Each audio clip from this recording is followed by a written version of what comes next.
ಆಕಾಶವಾಣಿ ಯುಗಾದಿ ಸಂಭ್ರಮ 2024 ಕವಿಗೋಷ್ಠಿ ನಿರ್ಮಾಣ ನೂತನ ಎಸ್ ಕದಂ. ಸಮಗ್ರ ನಿರ್ವಹಣೆ ಡಾಕ್ಟರ್ ನಿರ್ಮಲಾ ಸಿ ಎಲಿಗಾರ್. ಯುಗಾದಿ ಸಂಭ್ರಮ 2024 ಕವಿಗೋಷ್ಠಿ. ನಾವೆಲ್ಲರೂ ಪ್ರತಿ ವರ್ಷ ನಮ್ಮ ಹುಟ್ಟುಹಬ್ಬವನ್ನ ಆಚರಿಸ್ಕೊಳ್ತೇವೆ. ಹೊಸ ಬಟ್ಟೆ ತೊಟ್ಟು ಎಲ್ಲರಿಗೂ ಸಿಹಿ ಹಂಚಿ ಸಂಭ್ರಮಿಸ್ತೇವೆ. ಹಾಗೇನೆ ಪ್ರಕೃತಿ ಕೂಡ ತನ್ನ ಹುಟ್ಟುಹಬ್ಬವನ್ನ ಆಚರಿಸ್ಕೊಳ್ಳೋ ದಿನನೇ ಯುಗಾದಿ ಅಂದ್ರೆ ತಪ್ಪಾಗಲ್ಲ ಅನ್ಸತ್ತೆ.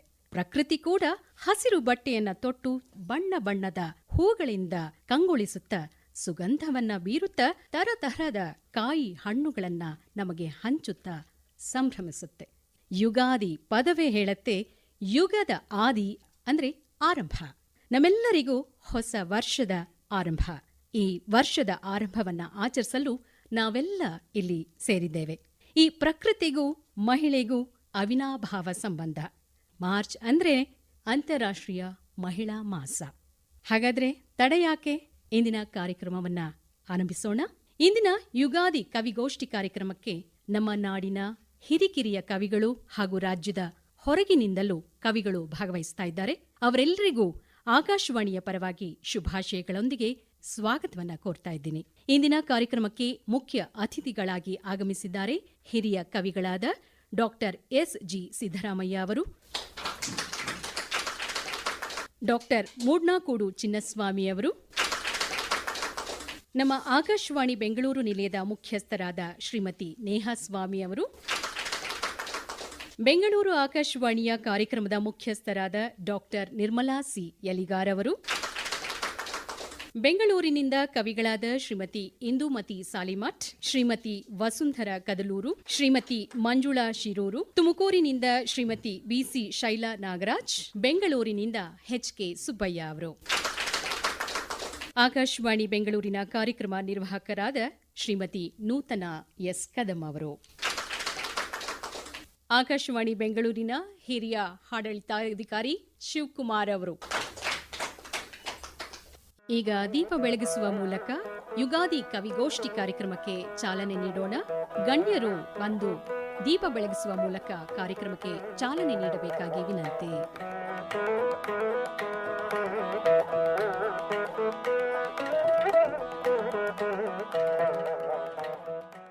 ದೀಪ ಬೆಳಗಿಸಿ ಕಾರ್ಯಕ್ರಮಕ್ಕೆ ಚಾಲನೆ ನೀಡಿದ ಎಲ್ಲರಿಗೂ ಧನ್ಯವಾದಗಳು. ಈಗ ರವೀಂದ್ರ ಅವರಿಂದ ದೇವಿ ಸ್ತುತಿ. ನಮ್ಮಮ್ಮ ಶಾರದೆ ಉಮಾ ಮಹೇಶ್ವರಿ ನಿಮ್ಮೊಳಗಿಹನ್ಯಾರಮ್ಮ.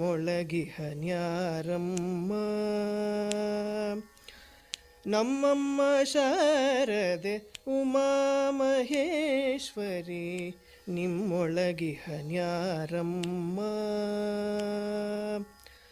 ಕಮ್ಮಗೋಲನ ವೈರಿ ಸುತನಾದ ಸೊಂಡೀಲ ಹೆಮ್ಮೆಯ ಗಣನಾಥನೇ ಅಮ್ಮಯ್ಯ.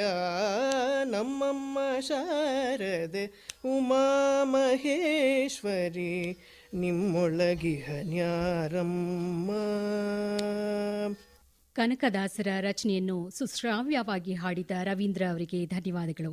ಕಾದ ಭೂಮಿಗೊಂದು ಹೊಸ ಬೆಳಕು, ಬೀಸೋ ಗಾಳಿಗೂ ಹೊಸ ಗಂಧ ತಂದ ಮಾವಿನ ಚಿಗುರು, ಹಾಡಲು ಮರೆತ ಕೋಗಿಲೆಗೆ ಮತ್ತೆ ಹಾಡೋ ಹುರುಪು ತಂದ ವಸಂತ ಮಾಸದ ಗಾಳಿ. ಇಂಥ ಯುಗಾದಿಯನ್ನು ಕವಿತೆಗಳ ಮೂಲಕ ಸಂಭ್ರಮಿಸಲಿಕ್ಕೆ ಇಲ್ಲಿ ನಾವೆಲ್ಲ ಸೇರಿದ್ದೇವೆ. ಈಗ ಈ ಧ್ವನಿಯನ್ನು ಆಲಿಸುವುದರ ಮೂಲಕ ಇಂದಿನ ಯುಗಾದಿ ಕವಿಗೋಷ್ಠಿಯನ್ನು ಆರಂಭ ಮಾಡೋಣ.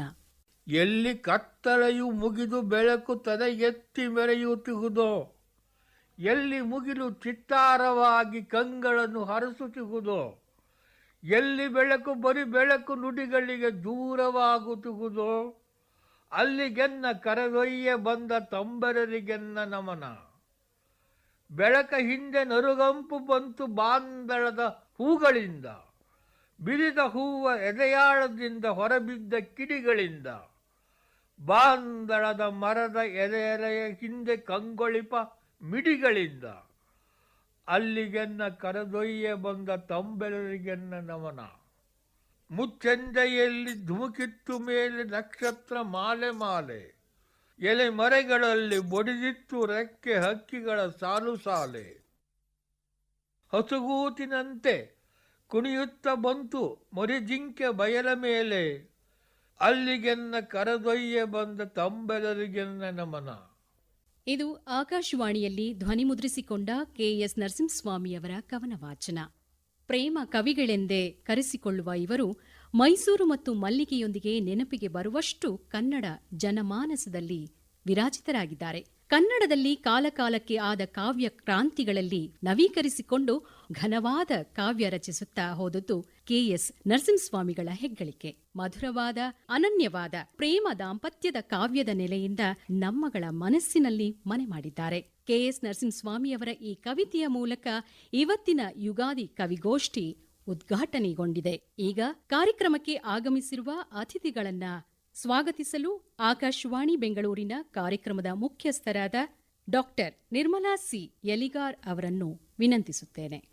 ಎಲ್ಲರಿಗೂ 2024 ವಸಂತದ ಈ ಕವಿಗೋಷ್ಠಿಗೆ ಹೃತ್ಪೂರ್ವಕವಾಗಿ ಸ್ವಾಗತವನ್ನ ಕೋರ್ತಾ, ಪ್ರಕೃತಿ ದೀಪವನ್ನ, ಹಸಿರನ್ನ, ಹೂಗಳನ್ನ ಬಯಸ್ತಾ ನಮ್ಮೆಲ್ಲರನ್ನ ಹರಿಸ್ತಾ ಹೊಸ ಮಾರ್ಗದತ್ತ ನಮ್ಮನ್ನ ಕರೆದುಕೊಂಡು ಹೊಸ ಹುಮ್ಮಸ್ಸನ್ನ ತೆಗೆದುಕೊಂಡು ಹೋಗೋದ್ರಲ್ಲಿ ಪ್ರಕೃತಿಯ ಪಾತ್ರ ಮತ್ತು ಅದರ ಜೊತೆಗೆ ನಿಸರ್ಗದ ಭಾಗವಾಗಿ ನಾವು ಕೂಡ ಅದನ್ನು ಸವಿತಾ ಸಾಗಬೇಕು ಅನ್ನೋದೇ ಯುಗಾದಿಯ ಸಾರಾಂಶ. ಕವಿ ಬೇಂದ್ರೆ ಅವರು ಹೇಳಿದಾಗೆ, ಯುಗ ಯುಗಾದಿ ಕಳೆದರೂ ಯುಗಾದಿ ಮರಳಿ ಬರುತ್ತಿದೆ, ಹೊಸ ವರುಷಕ್ಕೆ ಹೊಸ ಹರುಷವ ಹೊಸತು ಹೊಸತು ತರುತ್ತಿದೆ.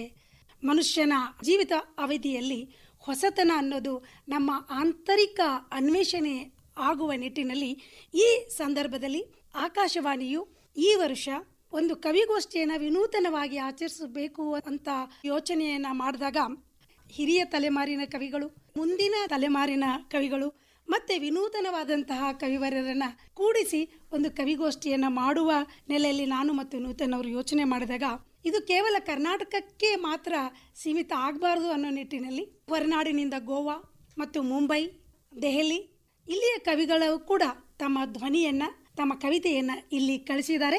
ಅವರಿಗೂ ಕೂಡ ಹೃತ್ಪೂರ್ವಕವಾದ ಸ್ವಾಗತವನ್ನ ಕೋರ್ತೀನಿ. ಇನ್ನು ಕವಿಗೋಷ್ಠಿಯ ಮುಖ್ಯ ಅತಿಥಿಗಳಾಗಿ ಮತ್ತು ಅಧ್ಯಕ್ಷತೆಯನ್ನು ವಹಿಸಿಕೊಳ್ಳೋಕೆ ಇಬ್ಬರು ಕವಿವರ್ಯರು, ನಾಡಿನ ಪ್ರಖ್ಯಾತ ಚಿಂತಕರು ನಮ್ಮ ಜೊತೆಗಿದ್ದಾರೆ. Doctor SG. ಸಿದ್ದರಾಮಯ್ಯ ಅವರು. ಅವರಿಗೂ ಕೂಡ ಆಕಾಶವಾಣಿ ಮತ್ತು ದೂರದರ್ಶನ ಎರಡೂ ಸಂಸ್ಥೆಗಳ ಪರವಾಗಿ ಹೃತ್ಪೂರ್ವಕವಾದ ಸ್ವಾಗತವನ್ನು ನಾನು ಬಯಸ್ತಾ ಇದ್ದೀನಿ. ಕಾವ್ಯಗಳ ಮೂಲಕ ಒಂದು ಛಾಪು ಹೆಜ್ಜೆ ಸಾಹಿತ್ಯದ ಲೋಕದಲ್ಲಿ ಗಟ್ಟಿಗೊಂಡ ಹಿನ್ನೆಲೆಯಲ್ಲಿ ಇಲ್ಲಿ ಭಾಗವಹಿಸುವ ಕವಿಗಳಿಗೆ ಮಾರ್ಗದರ್ಶಕ ಮಾತುಗಳನ್ನು ಕೂಡ ಆಡೋಕೆ ಇಲ್ಲಿ ನಮ್ಮ ಜೊತೆಗೆ ಬಂದಿದ್ದಾರೆ. ಚಿನ್ನಸ್ವಾಮಿ ಮುಡ್ನಾಕೋಡ್ ಇವತ್ತಿನ ಕವಿಗೋಷ್ಠಿಯ ಅಧ್ಯಕ್ಷತೆಯನ್ನು ವಹಿಸ್ತಾ ಇದ್ದಾರೆ. ಅವರಿಗೂ ಕೂಡ ನಾನು ಹೃತ್ಪೂರ್ವಕವಾದ ಸ್ವಾಗತವನ್ನು ಕೋರ್ತೀನಿ. ಇನ್ನು ವಸುಂಧರಾ ಅವರು ಕೂಡ ಕವಿಯಾಗಿ ಅನೇಕ ತಮ್ಮ ಒಳವುಗಳನ್ನು ತಮ್ಮ ಅಕ್ಷರಗಳ ಮುಖಾಯನ ಮೂಡಿಸಿದ್ದಾರೆ. ಅವ್ರಿಗೂ ಕೂಡ ಇವತ್ತಿನ ಕವಿಗೋಷ್ಠಿಗೆ ಸ್ವಾಗತವನ್ನು ಕೋರ್ತೀನಿ. ಶೈನಾ 2 ದಶಕಗಳನ್ನು ದಾಟಿದಂತಹ ಕೈಬರಹದ ಪತ್ರಿಕೆಯ ಸಂಪಾದಕಿ ತುಮಕೂರಿನ ಶೈನಾ ನಾಗರಾಜ್ ಅವರು ಇವತ್ತು ಬಂದಿದ್ದಾರೆ.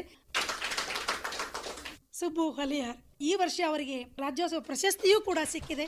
ಹೀಗಾಗಿ ನಿಮ್ಮನ್ನು ಅಭಿನಂದಿಸಿ ಕವಿಗೋಷ್ಠಿಗೆ ಸ್ವಾಗತಿಸ್ತಾ ಇದ್ದೀನಿ. ಮಂಜುಶ್ರೀ ಶಿರೂರ್ ಅವರು ಕೂಡ ಈಗಾಗಲೇ 2-3 ಕವನ ಸಂಕಲನಗಳನ್ನು ಹೊರಗಡೆ ತಂದಿದ್ದಾರೆ. ಅವರಿಗೂ ಕೂಡ ಕವಿಗೋಷ್ಠಿಗೆ ಹೃತ್ಪೂರ್ವಕವಾದ ಸ್ವಾಗತವನ್ನು ಕೋರ್ತೀನಿ. ಗುಲ್ಬರ್ಗಾದ ಇಂದುಮತಿ ಸಾಲಿಮಠ್ ಅವರಿಗೂ ಕೂಡ ಹೃತ್ಪೂರ್ವಕವಾದ ಸ್ವಾಗತ. ಇನ್ನು ನಮ್ಮ ಆಕಾಶವಾಣಿಯ ಕಚೇರಿಯ ಮುಖ್ಯಸ್ಥರು ನೇಹಾ ಸ್ವಾಮಿಯವರು, ಅವರಿಗೂ ಕೂಡ ಸ್ವಾಗತವನ್ನು ಕೋರ್ತೀನಿ. ಇನ್ನು ಆಕಾಶವಾಣಿ ಎಲ್ಲ ಕ್ಲಸ್ಟರದ ಆಡಳಿತದ ಜವಾಬ್ದಾರಿ ಹೊತ್ತಂಥ ಶಿವಕುಮಾರ್ ಅವರು ನಮ್ಮ ಜೊತೆಗಿದ್ದಾರೆ. ಅವ್ರಿಗೂ ಕೂಡ ಕವಿಗೋಷ್ಠಿಗೆ, ಯಾಕೆಂದರೆ ಈ ಟೆಕ್ನಿಕಲ್ಲು ಆಡಳಿತದವರು ಈ ಕವಿಗೋಷ್ಠಿಯಲ್ಲಿ ಭಾಗವಹಿಸುವುದೇ ಒಂದು ಅಪರೂಪ ಮತ್ತು ಅನನ್ಯವಾದ ಭಾವನೆ. ಅವ್ರಿಗೂ ಕೂಡ ಈ ರುಚಿಯನ್ನು ಹತ್ಸೋಣ ಅನ್ನೋ ಭಾವನೆ. ಜೊತೆಗೆ ಆಕಾಶವಾಣಿ ಮತ್ತು ದೂರದರ್ಶನದ ಎಲ್ಲ ಸಹೋದ್ಯೋಗಿಗಳಿಗೂ ಕೂಡ ಹೃತ್ಪೂರ್ವಕವಾದ ಸ್ವಾಗತವನ್ನು ಕೋರಿ, ಇನ್ನು ಈ ವೇದಿಕೆ ಕವಿಗೋಷ್ಠಿಗಾಗಿ ನಮ್ಮ ಅಧ್ಯಕ್ಷರ ಅನುಮತಿಯ ಮೇರೆಗೆ ನನ್ನ ಕವಿತೆಯ ಸಾಲುಗಳನ್ನು ಹೇಳೋಕ್ಕೆ ಬಯಸ್ತಾ ಇದ್ದೀನಿ. ಯುಗಾದಿ. ಹುಡುಕುತ್ತಿರುವೆ ನಿನ್ನ ರುಜುವ, ಹುಡುಕುತ್ತಿರುವೆ ನಿನ್ನ ರುಜುವ, ಚಿಗುರೆಲೆಯ ಎದೆಯ ಮೇಲೆ ಅರಸುತ್ತಿರುವೆ ನಿನ್ನ ಕೊಳಲ, ಒಗುರೆಲೆಯ ಕೊರಳ ಮಾಲೆ. ಚಿನ್ನದ ಎಲೆಗಳು ಮಣ್ಣ ಸೇರಿ, ಚಿನ್ನದ ಎಲೆಗಳು ಮಣ್ಣ ಸೇರಿ, ಮೊಗ್ಗು ಹೂವು ಮುಗಿಲ ನೋಡಿ, ದುಂಬಿಗಳಿಗೆ ತೊಟ್ಟಿಲಾಗಿ ಮರಿಗಳೆಲ್ಲ ಮಡಿಲಲಾಗಿ ಹುಡುಕುತ್ತಿರುವೆ ನಿನ್ನ ರುಜುವ ಚಿಗುರೆಲೆಯ ಎದೆಯ ಮೇಲೆ. ಹಗಲು ರಾತ್ರಿ ಕಾಲ ಮೀರಿ ಬಿಸಿಲು ಮಳೆಯ ಚಕ್ರವೇರಿ ಬರ ಫಲದ ಎಲ್ಲೆ ಮೀರಿ ಗಾಳಿ ಉರುಳಿ ಯುಗದ ಆದಿ ಹುಡುಕುತ್ತಿರುವೆ ನಿನ್ನ ರುಜುವ. ಹುಟ್ಟು ಸಾವು ಚಕ್ರ ತಿರುಗಿ ಲಾಭ ನಷ್ಟ ಲೆಕ್ಕ ಮಾಡಿ ಕೂಡಿ ಕಳವ ಪುಸ್ತಕ ಕಳೆದೇ ಹೋಯಿತು ಕಾಲಗರ್ಭದಿ ಹುಡುಕುತ್ತಿರುವೆ ನಿನ್ನ ರುಜುವ ಚಿಗುರೆಲೆಯ ಎದೆಯ ಮೇಲೆ. ತಮ್ಮ ಪ್ರೀತಿಯ ಮಾತಿನಿಂದ ಕವಿತೆಯಿಂದ ಎಲ್ಲರನ್ನೂ ಸ್ವಾಗತಿಸಿದ ಡಾಕ್ಟರ್ ನಿರ್ಮಲಾ ಸಿ ಎಲಿಗಾರ್ ಅವರಿಗೆ ಧನ್ಯವಾದಗಳು. ಇಂದಿನ ಕಾರ್ಯಕ್ರಮದ ಮುಖ್ಯ ಅತಿಥಿಗಳಾದ ಡಾಕ್ಟರ್ ಎಸ್.ಜಿ. ಸಿದ್ದರಾಮಯ್ಯ ಅವರು ಮೂಲತಃ ತುಮಕೂರು ಜಿಲ್ಲೆಯವರು. ಅಧ್ಯಾಪಕರಾಗಿ ಪ್ರಾಂಶುಪಾಲರಾಗಿ ವಿದ್ಯಾರ್ಥಿಗಳ ಮನ ಗೆದ್ದಿದ್ದಾರೆ. ಸಾಹಿತ್ಯದತ್ತ ಆಸಕ್ತರಾಗಿದ್ದ ಇವರಿಗೆ ಮೊದಲಿನಿಂದಲೂ ನಾಟಕ ರಚನೆಯಲ್ಲಿ ಒಲವು. ವಿದ್ಯಾರ್ಥಿ ಆಗಿದ್ದಾಗಲೇ ವೈಚಾರಿಕ ಪ್ರಜ್ಞೆ ಬೆಳೆಸಿಕೊಂಡಿದ್ದ ಅವರಿಗೆ ಹಿರಿಯರ ಮಾರ್ಗದರ್ಶನ ದೊರೆಯಿತು. ಗಾಲ್ಫ್ ಉಬ್ಬಿನ ಮೇಲೆ 1980ರಲ್ಲಿ ಬಂದ ಇವರ ಮೊದಲ ಕವನ ಸಂಕಲನ 2022ರಲ್ಲಿ ಅಶಾಂತಿ ಪರ್ವದವರೆಗೆ 15 ಕವನ ಸಂಕಲನ, 4 ನಾಟಕಗಳು, 11 ವಿಮರ್ಶಾ ಕೃತಿಗಳು ಪ್ರಕಟವಾಗಿವೆ. ಪೂತಿನ ಕಾವ್ಯ ಪ್ರಶಸ್ತಿ, ಜಿಎಸ್ಎಸ್ ಕಾವ್ಯ ಪ್ರಶಸ್ತಿ, ಗೊರೂರು ಸಾಹಿತ್ಯ ಪ್ರಶಸ್ತಿ ಸೇರಿದಂತೆ ಹಲವು ಗೌರವಗಳು ಸಂದಿವೆ. ಈಗ ಡಾಕ್ಟರ್ ಎಸ್.ಜಿ. ಸಿದ್ದರಾಮಯ್ಯ ಅವರು ಎಲ್ಲರನ್ನೂ ಉದ್ದೇಶಿಸಿ ಆಶಯ ನುಡಿಗಳನ್ನ ಆಡಬೇಕಾಗಿ ಕೋರುತ್ತೇನೆ. ಹಾಗೆ ತಮ್ಮ ಕವಿತೆಯನ್ನು ಓದಬೇಕಾಗಿ ವಿನಂತಿ.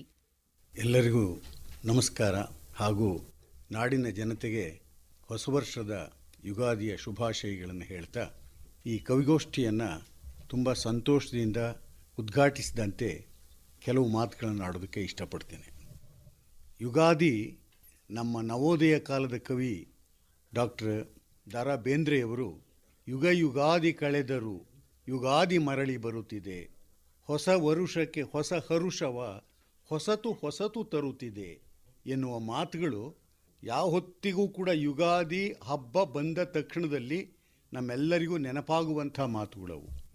ಯಾಕೆಂತಂದರೆ ಕವಿಯ ಮಾತು ಅನ್ನೋದು ಇರುತ್ತಲ್ಲ, ಅದು ಒಂದು ರೀತಿಯಲ್ಲಿ ನಿತ್ಯ ನವನವೋನ್ಮೇಷ ಶಾಲಿನಿಯಾದ ಮಾತಾಗಿ ಇರುತ್ತೆ. ಅದು ಹಳತಾಗೋದಿಲ್ಲ, ನಿತ್ಯವೂ ಹೊಸತಾಗ್ತಾ ಹೋಗ್ತಕ್ಕಂಥದ್ದಾಗುತ್ತೆ. ಈ ಹೊತ್ತು ಜಗತ್ತನ್ನು ಪರಿಭಾವಿಸಿದಾಗ ಒಂದು ರೀತಿ ಉರಿಯುವ ಕುಂಡದಂತೆ ಜಗತ್ತು ಕಾಣಿಸ್ತಾ ಇದೆ. ಯಾಕೆ ನಾನು ಉರಿಯುವ ಕುಂಡ ಅಂತ ಹೇಳ್ತಾ ಇದ್ದೀನಿ ಅಂತಂದರೆ, ಎಲ್ಲ ಕಡೆಗೂ ಯುದ್ಧೋನ್ಮಾದ, ಮನುಷ್ಯ ಸಂಬಂಧಗಳ ವಿಘಟನೆಯ ರೂಪವನ್ನು ನಾವು ಸುತ್ತಮುತ್ತ ಕಾಣ್ತಾ ಇದ್ದೇವೆ. ಇಂಥ ಸಂದರ್ಭದೊಳಗೆ ನಾವು ಯುಗಾದಿಯನ್ನು ಆಚರಿಸುತ್ತಿದ್ದೇವೆ. ಈ ಯುಗಾದಿಯನ್ನು ಆಚರಿಸುವಾಗ ನನಗೆ ಕಾವ್ಯ ಅನ್ನುವುದು ಯಾವತ್ತಿಗೂ ಕೂಡ ಜಗತ್ತಿಗೆ ಒಂದು ಭೇಷಜವಿದ್ದ ಹಾಗೆ. ಭೇಷಜ ಔಷಧಿ. ಯಾಕೆ ಔಷಧಿ ಅಂತಂದರೆ, ರೋಗಗ್ರಸ್ತವಾದ ದೇಹಕ್ಕೆ ಔಷಧಿಯನ್ನು ಹೇಗೆ ವೈದ್ಯರು ಕೊಡ್ತಾರೋ ಹಾಗೆ ರೋಗಗ್ರಸ್ತವಾದ ಮನಸ್ಸಿಗೆ ನಿಜವಾಗಿಯೂ ಕೂಡ ಔಷಧವನ್ನು ನೀಡ್ತಕ್ಕಂಥದ್ದು ಸಾಹಿತ್ಯ, ಅದರಲ್ಲೂ ವಿಶೇಷವಾಗಿ ಕಾವ್ಯ. ಇಂಥ ಕಾವ್ಯವನ್ನು ಕುರಿತು ಪಂಜಾಬಿನ ಕವಿ ರಾಮ್ ಸಿಂಗ್ ಚೆಹಾಲ್ ಒಂದು ಚಿಕ್ಕ ಪದ್ಯದ ಮುಖೇಣವಾಗಿ ಕಾವ್ಯದ ಮಹತ್ವವನ್ನು ಕುರಿತು ಮಾತನಾಡಿದ್ದಾರೆ. ಅವ್ರು ಹೇಳ್ತಾರೆ, ಗೆಳೆಯ, ಕವಿತೆಗಳಿಲ್ಲದಿದ್ದರೆ ತಾಯಿ ಮಕ್ಕಳಿಗೆ ಆಶೀರ್ವಚನ ಮಾಡಲಾಗುವುದಿಲ್ಲ. ಗೆಳೆಯ, ಕವಿತೆಗಳಿಲ್ಲದಿದ್ದರೆ ಯುದ್ಧಗಳನ್ನು ನಿಲ್ಲಿಸಲಾಗುವುದಿಲ್ಲ. ಗೆಳೆಯ, ಕವಿತೆಗಳಿಲ್ಲದಿದ್ದರೆ ಮನೆ ಕಲ್ಲಾಗಿ ಉಳಿಯುತ್ತದೆ, ಮನೆ ಮನೆಯಾಗಿ ಇರುವುದಿಲ್ಲ. ಗೆಳೆಯ, ಕವಿತೆಗಳಿಲ್ಲದಿದ್ದರೆ ಮನುಷ್ಯ ಏನಾದರೂ ಆಗಬಹುದು, ಆದರೆ ಮನುಷ್ಯನಾಗಿ ಉಳಿಯುವುದಿಲ್ಲ. ಹೀಗಾಗಿ ಕವಿತೆ ಅಂದರೆ ಅದು ಕವಿಯ ಜೀವಚೇತನದ ಭಾವಸ್ಪಂದನ. ಜಗತ್ತಿಗೆ ಬೇಕಾಗಿರ್ತಕ್ಕಂಥದ್ದು ಈ ಭಾವಸ್ಪಂದನ. ಇದು ಕವಿ ಕಂಡ ಲೋಕದರ್ಶನ. ಅದು ಕೇವಲ ಅನುಭವದಲ್ಲಿ ಲೋಕದ ಬದುಕನ್ನು ಅನುಭವಿಸುವ ಅನುಭಾವಿತ ಸಂವೇದನೆ. ಅದೊಂದು ಸೃಜನ ಕಮ್ಮಟ, ಕವಿಯ ಕಾವ್ಯ ಕಮ್ಮಟ. ಅದು ಮಾತ್ರವಲ್ಲ, ಸಹೃದಯ ಓದುಗ ಪ್ರಜ್ಞೆಯ ಕಮ್ಮಟವೂ ಕೂಡ. ಆದ್ದರಿಂದಲೇ ಕವಿ ಸಮಾಜ ಜೀವಿಯಾಗಿರುವುದರಿಂದ ಸಾಮಾಜಿಕ ಹೊಣೆಯ ಭಾಗವಾಗಿ ಕವಿತೆಯನ್ನು ಬರೆಯಬೇಕಾಗುತ್ತದೆ. ಮಾತಿನ ತೆವಲಿನಲ್ಲಿ ಮೈ ತಳೆದ ಯಾವ ರಚನೆಯೂ ಕಾವ್ಯವೆಂಬ ಮಾನ್ಯತೆಗೆ ಒಳಗಾಗುವುದಿಲ್ಲ. ಕಾಲದ ಪ್ರವಾಹದಲ್ಲಿ ಅದು ಕಸದಂತೆ ಗುಡಿಸಿ ಎಸೆಯಲಾಗುತ್ತದೆ. 20 ಕೋಟಿ ಜೀವರಾಶಿಗಳು ಈ ನೆಲದ ವಾರಸುದಾರರು ಎಂಬ ನಿಸರ್ಗ ಧರ್ಮದ ನೆಲೆಯಲ್ಲಿ ಭೂಮಿ ತಾಯಿಯ ಧಾರಣಾ ಸಂರಕ್ಷಣಾ ಗುಣ ವಿವೇಚನೆಯಲ್ಲಿ ಜೀವನ ವ್ಯಾಪಾರವನ್ನು ನಿರೀಕ್ಷಿಸುವಂಥದ್ದು ಕವಿ ಸಂವೇದನೆ. ಆದ್ದರಿಂದಲೇ ನಮ್ಮ ಆದಿಕವಿ ಪಂಪನಿಂದ ಹಿಡಿದು ಕುವೆಂಪುವರೆಗೂ ಕೂಡ ನಾವು ನೋಡಿದರೆ ಅವರ ಲೋಕದರ್ಶನ ಹೇಗಿದೆ ಅಂತಂದರೆ, ಆದಿಕವಿ ಪಂಪ ಹೇಳ್ತಾನೆ, ಮನುಷ್ಯ ಜಾತಿ ತಾನೊಂದೇ ಒಲಂ. ನಮ್ಮ ಕಾಲಮಾನದ ಮಹಾನ್ ಮೇರು ಕುವೆಂಪು ಅವರು ಹೇಳ್ತಾರೆ, ಮನುಜ ಮತ ವಿಶ್ವಪಥ. ಇದು ನಮ್ಮ ಕನ್ನಡ ಪರಂಪರೆಯ ಕಾವ್ಯ ಪ್ರಜ್ಞೆ ಕಟ್ಟಿಕೊಟ್ಟಂಥ ಲೋಕದರ್ಶನದ ನೋಟ. ಅಷ್ಟೇ ಅಲ್ಲ, ನಮ್ಮಲ್ಲಿ ಮೌಖಿಕ ಪರಂಪರೆ, ಅನಕ್ಷರಸ್ಥ ಜಗತ್ತಿನ ಪರಂಪರೆ. ಆ ಪರಂಪರೆಯ ವಕ್ತಾರಳಾಗಿ ಒಬ್ಬಳ ತಾಯಿ ಒಂದು ಮಾತು ಹೇಳ್ತಾಳೆ, ಆಚಾರ ಕರಸಾಗು, ನೀತಿಗೆ ಪ್ರಭುವಾಗು, ಮಾತಿನಲ್ಲಿ ಚೂಡಾಮಣಿಯಾಗು, ಎಲೆ ಕಂದ ಜಗಕ್ಕೆ ನೀ ಜ್ಯೋತಿಯೇ ಆಗು. ಇದೊಂದು ತ್ರಿಪದಿ ನಮ್ಮ ಕನ್ನಡದ ಪರಂಪರೆಯ ಪ್ರಜ್ಞಾಚಕ್ಷುವಿನ ತ್ರಿಪದಿ ಇದು. ಯಾಕೆ ಈ ಮಾತು ಹೇಳ್ತಾ ಇದ್ದೀನಿ ಅಂತಂದರೆ, ಅವಳು ಮಗುವಿಗೆ ಅನ್ನ ತಿನ್ನಿಸುವ ಹೊತ್ತಿನೊಳಗೆ ಕೇವಲ ಯಾಂತ್ರಿಕವಾಗಿ ತಿನ್ನಿಸುವುದಲ್ಲ, ಹೊಟ್ಟೆಗೆ ಅನ್ನವನ್ನು ತಿನ್ನಿಸ್ತಲೇನೆ ಬುದ್ಧಿಗೆ, ಪ್ರಜ್ಞೆಗೆ, ಅರಿವನ್ನು ನೀಡುವ ರೀತಿಯೊಳಗೆ ಈ ಮಾತನ್ನು ಹೇಳ್ತಾ ಹೋಗ್ತಾಳೆ.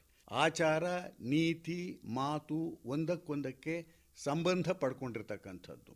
ಅಂಥ ಆ ಮಗು ಮನೆಗೆ ಜ್ಯೋತಿಯಾಗು ಅಂತ ಹೇಳ್ತಾ ಇಲ್ಲ ಅವಳು, ಜಗಕ್ಕೆ ನೀ ಜ್ಯೋತಿಯಾಗು.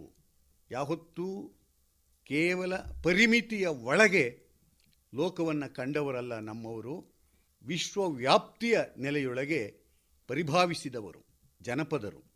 ಆ ಕಾರಣದಿಂದಲೇ ನಮ್ಮ ಅಕ್ಷರ ಪರಂಪರೆಗಿಂತ ವಿಶೇಷವಾದ ಜ್ಞಾನ ಪರಂಪರೆಯನ್ನು ಒಳಗೊಂಡಿರ್ತಕ್ಕಂಥದ್ದು ನಮ್ಮ ಜಾನಪದ ಅನ್ನೋದನ್ನು ನಾವು ನೋಡಬಹುದು. ಈ ಸಂದರ್ಭದಲ್ಲಿ ನಾನು ಒಂದು ಪ್ರಸಂಗವನ್ನು ಮಾತ್ರ ಹೇಳಿದಂತೆ ನಾನು ನನ್ನ ಕಾವ್ಯ ಓದೋದಕ್ಕೆ ಇಷ್ಟಪಡ್ತೀನಿ. ರನ್ನನ ಗದಾಯುದ್ಧದೊಳಗೆ ಒಂದು ಪ್ರಸಂಗ ಬರುತ್ತೆ. ದುರ್ಯೋಧನ ಭೀಷ್ಮರ ಆಣತಿಯ ಮೇರೆಗೆ ತನ್ನ ತಂದೆ ತಾಯಿಗಳನ್ನು ಕಾಣುವುದಕ್ಕೆ ರಣರಂಗದಲ್ಲಿ ನಡ್ಕೊಂಡು ಹೋಗ್ತಾ ಇದ್ದಾನೆ. ಇವತ್ತಿನ ಜಗತ್ತಿನ ಸ್ಥಿತಿ ಆ ರಣರಂಗದ ಸ್ಥಿತಿಯೇ. ಎತ್ತ ನೋಡಿದಡತ್ತ ಶತ ಶತ ಶವಕೋಟಿಗಳು ಬಿದ್ದಿರ್ತಕ್ಕಂಥದ್ದು. ಅಂಥ ರಣರಂಗದಲ್ಲಿ ನಡ್ಕೊಂಡು ಹೋಗ್ತಾ ಇರಬೇಕಾದಾಗ ಬರಿಗಾಲಿನಲ್ಲಿದ್ದಾನಂತೆ. ಜೊತೆಗೆ ಒಬ್ಬ ಇದ್ದಾನೆ, ಅವನು ಸಂಜಯ. ಆ ಸಂಜಯನನ್ನು ಕುರಿತು ಕವಿ ಹೇಳ್ತಾನೆ ನಿಸರ್ಗ ಮೂರ್ಖ ಅಂತ. ಆ ನಿಸರ್ಗ ಮೂರ್ಖ ಅಂತ ಯಾತಕ್ಕೆ ಬಳಸ್ತಾನೆ ಅಂತಂದರೆ, ದುರ್ಯೋಧನನ ಮಾತಿಗೆ ವಿರುದ್ಧವಾದ ರೀತಿಯೊಳಗೆ ಅವನು ಮಾತುಗಳನ್ನು ಆಡ್ತಾ ಹೋಗ್ತಿರ್ತಾನೆ. ಅದಕ್ಕೋಸ್ಕರಲೇನೇ ಮನೋನಿಸರ್ಗಕ್ಕೆ ವಿರುದ್ಧವಾಗಿ ಮಾತನಾಡುವ ಆ ಸಂಜಯನನ್ನು ನಿಸರ್ಗ ಮೂರ್ಖ ಅನ್ನುವ ರೀತಿಯಲ್ಲಿ ಕರೀತಾನೆ. ಆದರೆ ಅದೇ ನಿಸರ್ಗ ಮೂರ್ಖನ ದೃಷ್ಟಿಯಲ್ಲಿ ಒಂದು ಲೋಕ ದರ್ಶನವನ್ನು ಕಟ್ಟಿಕೊಡ್ತಾನೆ. ಯಾಕೆ ಅಂತಂತಂದರೆ, ಅವನು ಹೋಗಬೇಕಾದಾಗ ಸೇಡಿಗಾಗಿ ಬೆಳೆದ ಬೆಳಸನ್ನು ಕುರಿತು ಹೇಳ್ತಾನೆ. ಉಡಿದಿರ್ದ ಕೈದು ನೆತ್ತರ ಕಡಲೊಳಗೆ ಅಡಿಗಡಿಗೆ ತಳಮನುರ್ಚುತ್ತಿರೆ, ಕಾಲಿಡಲೆಡೆವದಿಯದೆ ಕುರುಪತಿ ದಡಿಗ ವೆಣಂಗಳನೆ ಮೆಟ್ಟಿ ಕುಸಿ ಕುಸಿದು ಮೆಲ್ಲ ಮೆಲ್ಲನೆ ನಡೆದಂ. ಆಗ ನಡ್ಕೊಂಡು ಹೋಗ್ತಾ ಇರಬೇಕಾದ್ರೆ ಅಲ್ಲಿ ಸಂಜಯ ತೋರಿಸ್ತಾನೆ, ನೋಡು ನಿನ್ನ ತಮ್ಮ ಇವನು ಈ ತರಹದಲ್ಲಿ ಸತ್ತ, ನೋಡು ಇಲ್ಲಿ ಕರ್ಣ ಹೀಗೆ ಸತ್ತ. ಅವನ ದುಃಖ ಹೆಚ್ಚುಗೊಳ್ಳುವ ರೀತಿಯೊಳಗೆ ಮಾತನಾಡ್ತಾನೆ. ಅದಕ್ಕೋಸ್ಕರಲೇನೇ ಅವನನ್ನು ನಿಸರ್ಗ ಮೂರ್ಖ ಅಂತ ಕರೀತಾನೆ.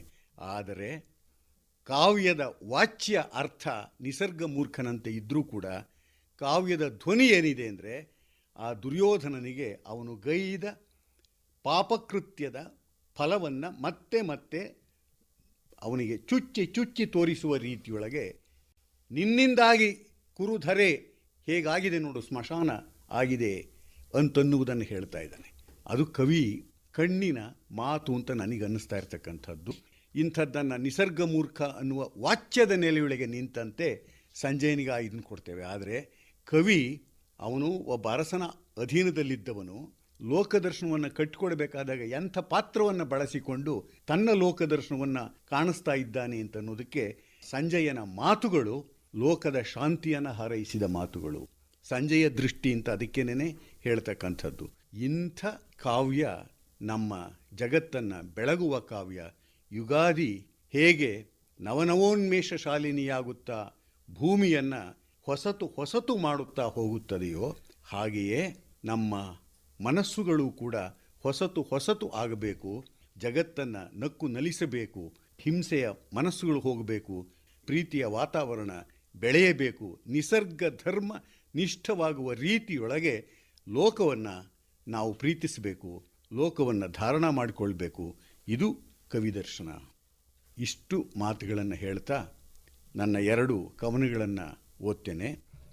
ಮೊದಲನೆಯದು, ಕೊರೋನಾ ಸಂದರ್ಭದಲ್ಲಿ ಜಗತ್ತು ಆತಂಕದಲ್ಲಿದ್ದಂಥ ಹೊತ್ತಿನೊಳಗೆ 10 ಸಾಲಿನ ಒಂದು ಕವಿತೆಯನ್ನು ಬರೆದುಕೊಡಿ ಅಂತಂತಂದು ಕೇಳಿದ್ರಿಂದಾಗಿ ಆವಾಗ ಯುಗಾದಿ ಬಂದಿತ್ತು. ನನ್ನ ಕಣ್ಣಿಗೆ ಹೇಗೆ ಯುಗಾದಿ ಕಂಡಿತು ಅನ್ನೋದನ್ನು ಕುರಿತು ಹೇಳ್ತಾ ಇರೋದು. ಹೊಸ ವರುಷಕ್ಕೆ ಸ್ವಾಗತ. ಬಾ ವರುಷವೇ ಹೊಸ ಹರುಷವೇ, ಕಳೆದ ದಿನಗಳ ದುರಿತ ಕಳೆಯೇ, ಹೊಸ ಭರವಸೆ ಹರುಷ ಬೆಳೆಯೇ, ಬಾ ವರುಷವೇ ಹೊಸ ಹರುಷವೇ. ಗೃಹಬಂಧನ ಕಳೆಯುವಂತೆ, ಮನುಜರೆಲ್ಲ ಬೆರೆಯುವಂತೆ, ಒಬ್ಬರೊಬ್ಬರ ತಬ್ಬುವಂತೆ, ಬಾ ವರುಷವೇ ಹೊಸ ಹರುಷವೇ. ಬೆಂದ ಮನಕ್ಕೆ ತಂಪ ನೀಡು, ನೊಂದ ಜಗಕ್ಕೆ ನಗುವ ಸೂಡು, ಸಾವ ಭಯವ ಕಳೆದು ಸಾರು, ಜೀವರೆದೆಗೆ ಬೆಳಕು ಬೀರು, ಬಾ ವರುಷವೇ ಹೊಸ ಹರುಷವೇ. ಬೆಳಗಲಿ ಮನಗಳ ಬಾಳು, ಕಳೆದು ಹೋಗಲಿ ಜಗದ ಗೋಳು, ಅನುಮಾನವು ಕರಗಲಿ, ಆತಂಕವು ತೊಲಗಲಿ, ನಂಬಿಕೆಯದು ನೆಲೆಗೊಳ್ಳಲಿ, ನೆಲವಿದು ಸುಖಶಾಂತಿಯ ತವರಾಗಲಿ, ನೆಲವಿದು ಸುಖಶಾಂತಿಯ ತವರಾಗಲಿ. ಇದು ಆ ಹೊತ್ತಿನಲ್ಲಿ ಹೋಮ್ ಕ್ವಾರಂಟೈನ್ನಲ್ಲಿ ಇದ್ದ ಆ ನೋವುಗಳು, ಹೊಸಬರು ಯಾರೂ ಮನೆಗೆ ಬಿಟ್ಟುಕೊಳ್ಳದಂಥ ವಾತಾವರಣ ಇದ್ದದ್ದು. ಆ ಸಂದರ್ಭದೊಳಗೆ ಒಂದು ರೀತಿ ರಚಿಸಿದ ಇದನ್ನು ಪದ್ಯ ಅಂತ ನಾನು ಕರೀತೇನೆ. ಕವಿತೆ ಅನ್ನುವುದಕ್ಕಿಂತ ಪದ್ಯ ಅಂತ ಕರೀತಾ ಇದ್ದೇನೆ. ನನ್ನ ನಿಜವಾದ ಕವಿತೆಯನ್ನು ನಾನೀಗ ವಾಚಿಸ್ತಾ ಇದ್ದೇನೆ. ಮಹಿಳಾ ವರ್ಷದ ಈ ಸಂದರ್ಭದಲ್ಲಿ ನನ್ನ ಅಕ್ಕ ಜಗತ್ತಿನ ಎಲ್ಲ ಅಕ್ಕಂದಿರುಗಳನ್ನೂ ಕೂಡ ನೆನಪಿಸಿಕೊಳ್ಳುವ ರೀತಿಯೊಳಗಿನ ಅಕ್ಕ. ಅವಳು ಅನಕ್ಷರಸ್ಥೆ, ಆದರೆ ಕಾಯಕ ಜೀವಿ. ಆ ಅಕ್ಕ ಕಣ್ತುಂಬಿಕೊಂಡಂತೆ ಅವಳು ಸತ್ತ ಹೊತ್ತಿನೊಳಗೆ ಬರೆದ ಕವಿತೆ. ಮಣ್ಣಿಗೆ ಹೋಗುತ್ತಿದ್ದ ಹೊತ್ತಿನೊಳಗೆ ಜನದ ಗುಂಪಿನ ನಡುವೆ ನಡೆದ ಹೊತ್ತಿನೊಳಗೆ ಹುಟ್ಟಿದ ಕವಿತೆ ಇದು. ಅಕ್ಕ ಕರಿಯಕ್ಕ. ನಿನ್ನ ಮಣ್ಣಿಗೆ ಬಂದಾಗ ಸಣ್ಣಗೆ ಹನಿಯೊಡೆದಿತ್ತು, ಕೊಡಗಿ ಈಚಲು ದಾಟಿ ಗೋಮಾಳದ ದಾರಿ ತುಳಿದಾಗ ಮೈಯೆಲ್ಲ ಒದ್ದೆ. ಅಕ್ಕಪಕ್ಕ ನಡೆಯುತ್ತಿದ್ದವರ ಮಾತು ಕೇಳಿಯೂ ಕೇಳದಂತೆ ಒಳಗಿನೊಳಗಿನ ಭಾವ ತುಂತುರು. ನಿನಗಿಂತ ದೊಡ್ಡವಳು ಅಕ್ಕ ಲಕ್ಷ್ಮಿ, ಬೆಳಗ್ಗೆದ್ದು ಗೊಪ್ಪಟ್ಟೆ ಹೊದ್ದು ಎತ್ತೋಟಕ್ಕೆಂದು ಮನೆ ಬಿಟ್ಟರೆ ಮತ್ತೆ ಬರುತ್ತಿದ್ದದ್ದು ಗೋಧೂಳಿಯ ಸಂಜೆಗೇನೆ. ಅದೂ 4-6 ಜಿಡ್ಡಿಕಾಯಿ ಹೆಗಲಲ್ಲಿ ಹೊತ್ತು, ತಲೆ ಮೇಲೆ ಸಿಗಿದ ಕಡ್ಡಿಸಿವುಡು ತೊಟ್ಟು. ತೋಟ ಬಿಟ್ಟರೆ ಮನೆ, ಮನೆ ಬಿಟ್ಟರೆ ತೋಟ, ಮಿಕ್ಕದ್ದು ಏನೇನೂ ಗೊತ್ತಿರದ ಮತ್ತೊಂದು ಊರು ಮುಖ ಕಾಣದ ಮಹಾಲಕ್ಷ್ಮಿ. ಋತುಮತಿಗೆ ಮುನ್ನವೇ ಮಣ್ಣ ಸೇರಿದವಳು, ಎಲ್ಲರ ಕಣ್ಣ ಗೊಂಬೆಯಾಗಿ ದಿನಪರ್ತಿನಲ್ಲಿ ಕರಗಿ ಹೋದವಳು. 8 ಸೂಲಿನ ಒಚ್ಚೆರೆಯ ನಂಟು ಕಳೆದು ನೆನಪಾಗಿ ಈಗಲೂ ಹನಿಯುವವಳು. ಅವಳ ನಂತರ ನೀನೇ ಹಿರಿಯಕ್ಕ, ಮನೆ ಮಂದಿಗೆಲ್ಲ ಅಕ್ಕ ಕರಿಯಕ್ಕ. ಊರಲ್ಲಿ ಓದುವ ಶಾಲೆ ಇರದ ಕಾರಣ 3 ಮೈಲಿಯ ದೂರ ನೆರೆಯ ಊರಿಗೆ ಒಬ್ಬೊಂಟಿ ಹುಡುಗಿಯ ಕಳಿಸಲಾರದ ಅಪ್ಪ ಅವ್ವ. ಸಕ್ಕ ಸಲೀಸು ತೋಟದ ಕಾವಲಿಗೆ ಅಕ್ಕನ ಬಳುವಳಿ ತಂಗಿಯ ಪಾಲು. ಬೆಳಗ್ಗೆದ್ದು ಗೊಪ್ಪಟ್ಟೆ ಹೊದ್ದು ನಗುನಗುತ್ತ ನಡೆದಿದ್ದೆ, ಜೀವನದುದ್ದಕ್ಕೂ ಅದೇ ದಾರಿ ತುಳಿದಿದ್ದೆ. ನೀನು ತುಳಿದ ದಾರಿ ಸವೆಯಿತು, ನಿನ್ನ ಪಾದ ಸವೆಯದ ಸೋಲು ಕಾಣದ ಶ್ರದ್ಧೆಗೆ ಊರಿಗೆ ಊರೇ ಬೆರಗಾಯಿತು. ನೀನೆಂದರೆ ಗೊಪ್ಪಟ್ಟೆ, ಗೊಪ್ಪಟ್ಟೆ ಎಂದರೆ ನೀನು. ಕಾರೆ ಬಾರೆಯ ಮಾವು ಮಾದಲ, ಈರೆ ಹಕ್ಕಿಯು ಕುಕ್ಕಿದೆಂಜಲ. ಹಣ್ಣು ತಿಂದದ್ದೆಷ್ಟು, ತಿನಿಸಿದ್ದೆಷ್ಟು, ಬೆಳೆ ಬೆಳೆದಂತೆ ಋತುವಾದೆ, ಮತಿಯಾದೆ. ಮನೆಯ ಮಗಳು ತವರ ಬೆಳಗಲಿ ಎಂಬ ಅವ್ವನ ಹಂಬಲ, ಅವ್ವನ ಹಂಬಲಕ್ಕೆ ಹಸಮಣೆಯ ನೇರಿದೆ. ಈ ಮನೆಯಿಂದ ಆ ಮನೆಗೆ ದಾರಿ ತುಳಿದೆ. ಅದೇ ಬುಗುರಿ ಮರದ ಕೂಳೆ ಕಲ್ಲು ಉಬ್ಬು ಬೇರಿನ ದಾರಿ. ಬದಲಾಗಲಿಲ್ಲ ಊರು ಕೇರಿ, ನೀನು ನಿನ್ನ ಕಾಯಕ. ಅದೇ ದುಪ್ಪಟ್ಟು ಹೊರೆಯ ಗೊಪ್ಪಟ್ಟೆ, ಈ ಮನೆಗೆ ದುಡಿದವಳು, ಆ ಮನೆಗೆ ನಡೆದವಳು. ಬೆವರ ಕಾಯಕದಲ್ಲಿ ಬದುಕ ಕಟ್ಟಿದವಳು. ಗೊಪ್ಪಟ್ಟೆ ಬದಲಾದರೂ ನೆಲಕೆರೆಯುವುದು ತಪ್ಪದವಳು. ಅಂಗಭಂಗದ ಬಾಳು ಸೋಲನುಂಡರೂ ಸೋತೆನೆನ್ನದ ಜೀವ. 4 ಮಕ್ಕಳ ಹೆತ್ತು 10 ಜನ ಸೈ ಎನ್ನುವಂತೆ ಬಾಳು ಕಟ್ಟಿದವಳು. ನೆರಕೆ ಗುಡ್ಲಿಗೆ ಬದಲು ಮಣ್ಣ ಮುದ್ದೆಯ ಮನೆಯ ಕಟ್ಟಿದವಳು. ಗಂಡನೆನ್ನುವ ಪ್ರಾಣಿ ಸಾಟಿ ಬುಗುರಿ ವ್ಯವಹಾರದಲ್ಲಿ ಊರೂರು ಸುತ್ತಿದರೆ ಗೊಣಗದ ಗುದ್ದಾಡದ ಗಂಡ ಹೆಂಡಿರ ಸಂಸಾರ ಅದಾವನಿಸೂರ. ನನ್ನ ಕಾಡಿದ ನಿನ್ನ ಬಾಳಿನ ಈ ನಂಟು ಯಾವ ಜನ್ಮದ ಗಂಟು. ಕಟ್ಟಿಕೊಂಡವನು ಕೊರಳ ಕರಡಿಗೆ ತೆಗೆದು ನೆಲೆಗಣಿಗೆ ನೇತು ಹಾಕಿದರೆ ಅದಕ್ಕೂ ಪೂಜೆಗೈದವಳು ನೀನು. ನೈವೇದ್ಯವೊಂದರೆ ಬರೀ ಬಿಲ್ವಪತ್ರೆಯ ನೀರು. ನೀವಾಳಿಕೆ ಯಾವ ಬಾಯಾಳಿಕೆ. ಇದ್ದರೂ ಒಂದೇ ಇರದಿದ್ದರೂ ಒಂದೇ ಎಂಬ ಬಾಳಿನ ಹದದೊಳಗಿನ ಮುದವದಾವುದು ಅಕ್ಕ. ರೂಹಿಲ್ಲದ ಕೇಡಿಲ್ಲದ ಚೆಲುವಂಗೊಲಿದ ಅಕ್ಕನಿಗಿಂತ ನಿನ್ನ ಮೂಕ ಒಲವರದ ಬಲವು. ಬಯಲಾಗದೆ ಬಯಲ ತಬ್ಬಿದ ಗತಿಗಂತವ್ಯ. ಹೆತ್ತ ಮಕ್ಕಳ ನಿರೂಪಿಗೆ ನಿತ್ಯ ಕಾಯಕದಡಿಗೆ. ದುಡಿಮೆ ಎಂದರೆ ದುಡಿಮೆ. ಒಂಟೆತ್ತಿನ ಆರಂಭದಲ್ಲಿ ನೊಗಕ್ಕೆ ಹೆಗಲು ಕೊಟ್ಟಿದ್ದೆ. ಉತ್ತಿದ್ದೆ, ಬಿತ್ತಿದ್ದೆ, ಸುಗ್ಗಿ ಸಂಕಟದಲ್ಲಿ ಹಿಗ್ಗನುಂಡಿದ್ದೆ. ಸಾಲ ಸೋಲದ ಬವಣೆಯಲ್ಲಿ ನವಣೆನೆಂಟಿನ ತೇರು. ಭಂಗ ಬಡತನವೆಂಬುದು ಅಂಗಕಂಟಿದ ಮೇರು. ಮುಗಿಯದ ಪಯಣದಲ್ಲಿ ಸೋಲುಗಳಿಗೆ ಬಾಳು ಕಟ್ಟಿದ ನೀರೇ. ನಡುವಂತ್ರದಲ್ಲಿ ಗಂಡ ಕೈಕೊಟ್ಟರೂ ನಿರಿಗೆ ಮಾಸದ ನಿಸ್ತ್ರೆ. ಏನ ಬಿತ್ತಿದೆ, ಏನ ಬೆಳೆದೆ. ಊರಿಗೂರೇ ಬೆರಗಾಗುವಂತೆ ಬಾಳು ಬೆಳಗಿದೆ. ಉಪ್ಪು ಸೊಪ್ಪಿನ ನ್ಯಾರಕ್ಕೆ 6ಕ್ಕೆ ಹಿಗ್ಗದೆ 3ಕ್ಕೆ ಕುಗ್ಗದೆ ಹೊದ್ದ ಗೊಪ್ಪಟ್ಟೆಯ ಕೊನವರೆಗೆ ಹೊದ್ದವಳೇ. ಬೆವರ ಬಾಳಿನಲ್ಲಿ ಬೆಳಕ ಹರಿಸಿದ ಬೆಳಗ್ಗೆ ಮಹಾಬೆಳಗಿನಲ್ಲಿ ಬೆಳಗಾಗಿ ನಡೆದೆ. ನಿನ್ನ ನಿತ್ಯದ ದಾರಿಯಲ್ಲಿ ಇಂದು ಕಾಯಕದ ಮಣ್ಣ ಬೀಡಿಗೆ ಮಣ್ಣಿಗೆ ಹೊತ್ತು ನಡೆದವರ ಹೆಜ್ಜೆ ಗುರುತಲಿ ನಿನ್ನ ನೆನಪಿನ ಸೋನೆ ನಡೆದಂತೆ ಉಧೋ ಉಧೋ ಧಾರೆ. ನಿನ್ನ ಪಾದದ ಹನಿ ಹನಿಯು ನೀನೇ ನಡೆದಂತೆ. ನೀನು ನಮ್ಮ ಮನೆಯ ಹಿರಿಯಕ್ಕ. ಅಕ್ಕನಿಗಿಂತ ಮಿಗಿಲು ನಿನ್ನ ಮೌನದ ಸತ್ಯ ಶುದ್ಧ ಕಾಯಕ ಮುಗಿಲು. ಅಕ್ಕ ಕೇಳವ್ವ, ನಿನ್ನ ಮಣ್ಣ ದಾರಿಯಲ್ಲಿ ನನ್ನೊಟ್ಟಿಗೆ ಸತ್ಯಕ್ಕ, ಕಾಳವ್ವೆ, ಅಕ್ಕಮ್ಮ, ಲಕ್ಕಮ್ಮ, ನೀಲಮ್ಮ. ಹಿಂದೆ ಹಡಪದವರ, ಮುಂದೆ ಅಂಬಿಗ, ಅದಕ್ಕೂ ಮುಂದೆ ವಿಭೂತಿ ಬಿಲ್ವವ ಹಿಡಿದು ನಡೆದಿಹನು ನಂಬಿಯಣ್ಣ. ಕೈಲಾಸವೆಂಬುದು ಬೇರಿಲ್ಲ ಕಾಣಿಭೋ, ಅದು ಇದೇ ಮಣ್ಣು, ಇದೇ ಕಣ್ಣು. ಅಕ್ಕ ನಡೆದದ್ದೇ ಸಿರಿಶೈಲ, ಸೇರಿದ್ದೇ ಶಿವಕದಳಿ. ಅಕ್ಕ ನಡೆದದ್ದೇ ಸಿರಿಶೈಲ, ಸೇರಿದ್ದೇ ಶಿವಕದಳಿ. ಎಲ್ರಿಗೂ ನಮಸ್ಕಾರ. Doctor SG. ಸಿದ್ದರಾಮಯ್ಯ ಅವರು, ಧನ್ಯವಾದಗಳು ಸರ್. ಈಗ 1982ರಲ್ಲಿ ಧ್ವನಿಮುದ್ರಿತವಾದ ಚನ್ನವೀರ ಕಣ್ವಿಯವರ ಕವನ ವಾಚನವನ್ನು ಆಲಿಸೋಣ. ಸುನೀತಗಳು. ಆಷಾಢ, ಶ್ರಾವಣ, ಭಾದ್ರಪದ. ಏನೂ ಹೊಳೆಯದ ಮನಸ್ಸಿನಾಗಸಕ್ಕೆ ಆಷಾಢ ಆಕ್ರಮಿಸಿ ಬೆಳಕನ್ನು ಬದಿಗೆ ಸರಿಸಿ ಈಸತೊಡಗಿದವು ಗಾಸಿಗೊಳ್ಳುತ್ತ ಯಕ್ಷ ಯಾಚಿಸಿದ ಮೋಡ. ಕಣ್ಣು ಮುಚ್ಚಾಲೆ ಬಿಚ್ಚುವ ಹಗಲಿರುಳ ಕೂಡ. ಹೊಲ ಗದ್ದೆ ಬಿತ್ತಿಗೆ ಬೆಳೆಸಾಲು ಸಾಲದಲ್ಲಿಯೇ. ಸುರಿವ ಮಳೆ ಪುನರ್ವಸು ಪುಷ್ಯ, ಸುಯ್ಯುವ ಗಾಳಿ, ನೀರಿಗೆ ನಿರಂತರ ಬಾಯ್ಬಿಟ್ಟು ನೆರೆಹಾವಳಿ. ಒಟ್ಟಿದ ಬಣಿವೆ ಹಾಕಿದ ಹಗೆಹ ಮುಗಿದಂತೆಯೇ ನೆಲದ ಮಣ್ಣೆದ್ದು ಗುಳ್ಳವ್ವನಾಗಿ ಗೋಪುರ ಕಟ್ಟಿ ಗುಲಗಂಜಿ. ಹಳ್ಳಿ ಹೆಂಗಳ ಭಾವದಲೆ ಬಾಲ್ಯವನ್ನು ತುಂಬಿ ಪಲ್ಲವಿ ಸುವ್ವಿ ಸೂವಾಲೆ. ಒಳಗಿವಿಗೆ ತಾಗಿ ಏರಿ ಕನಸಿನಂತಃಪುರ.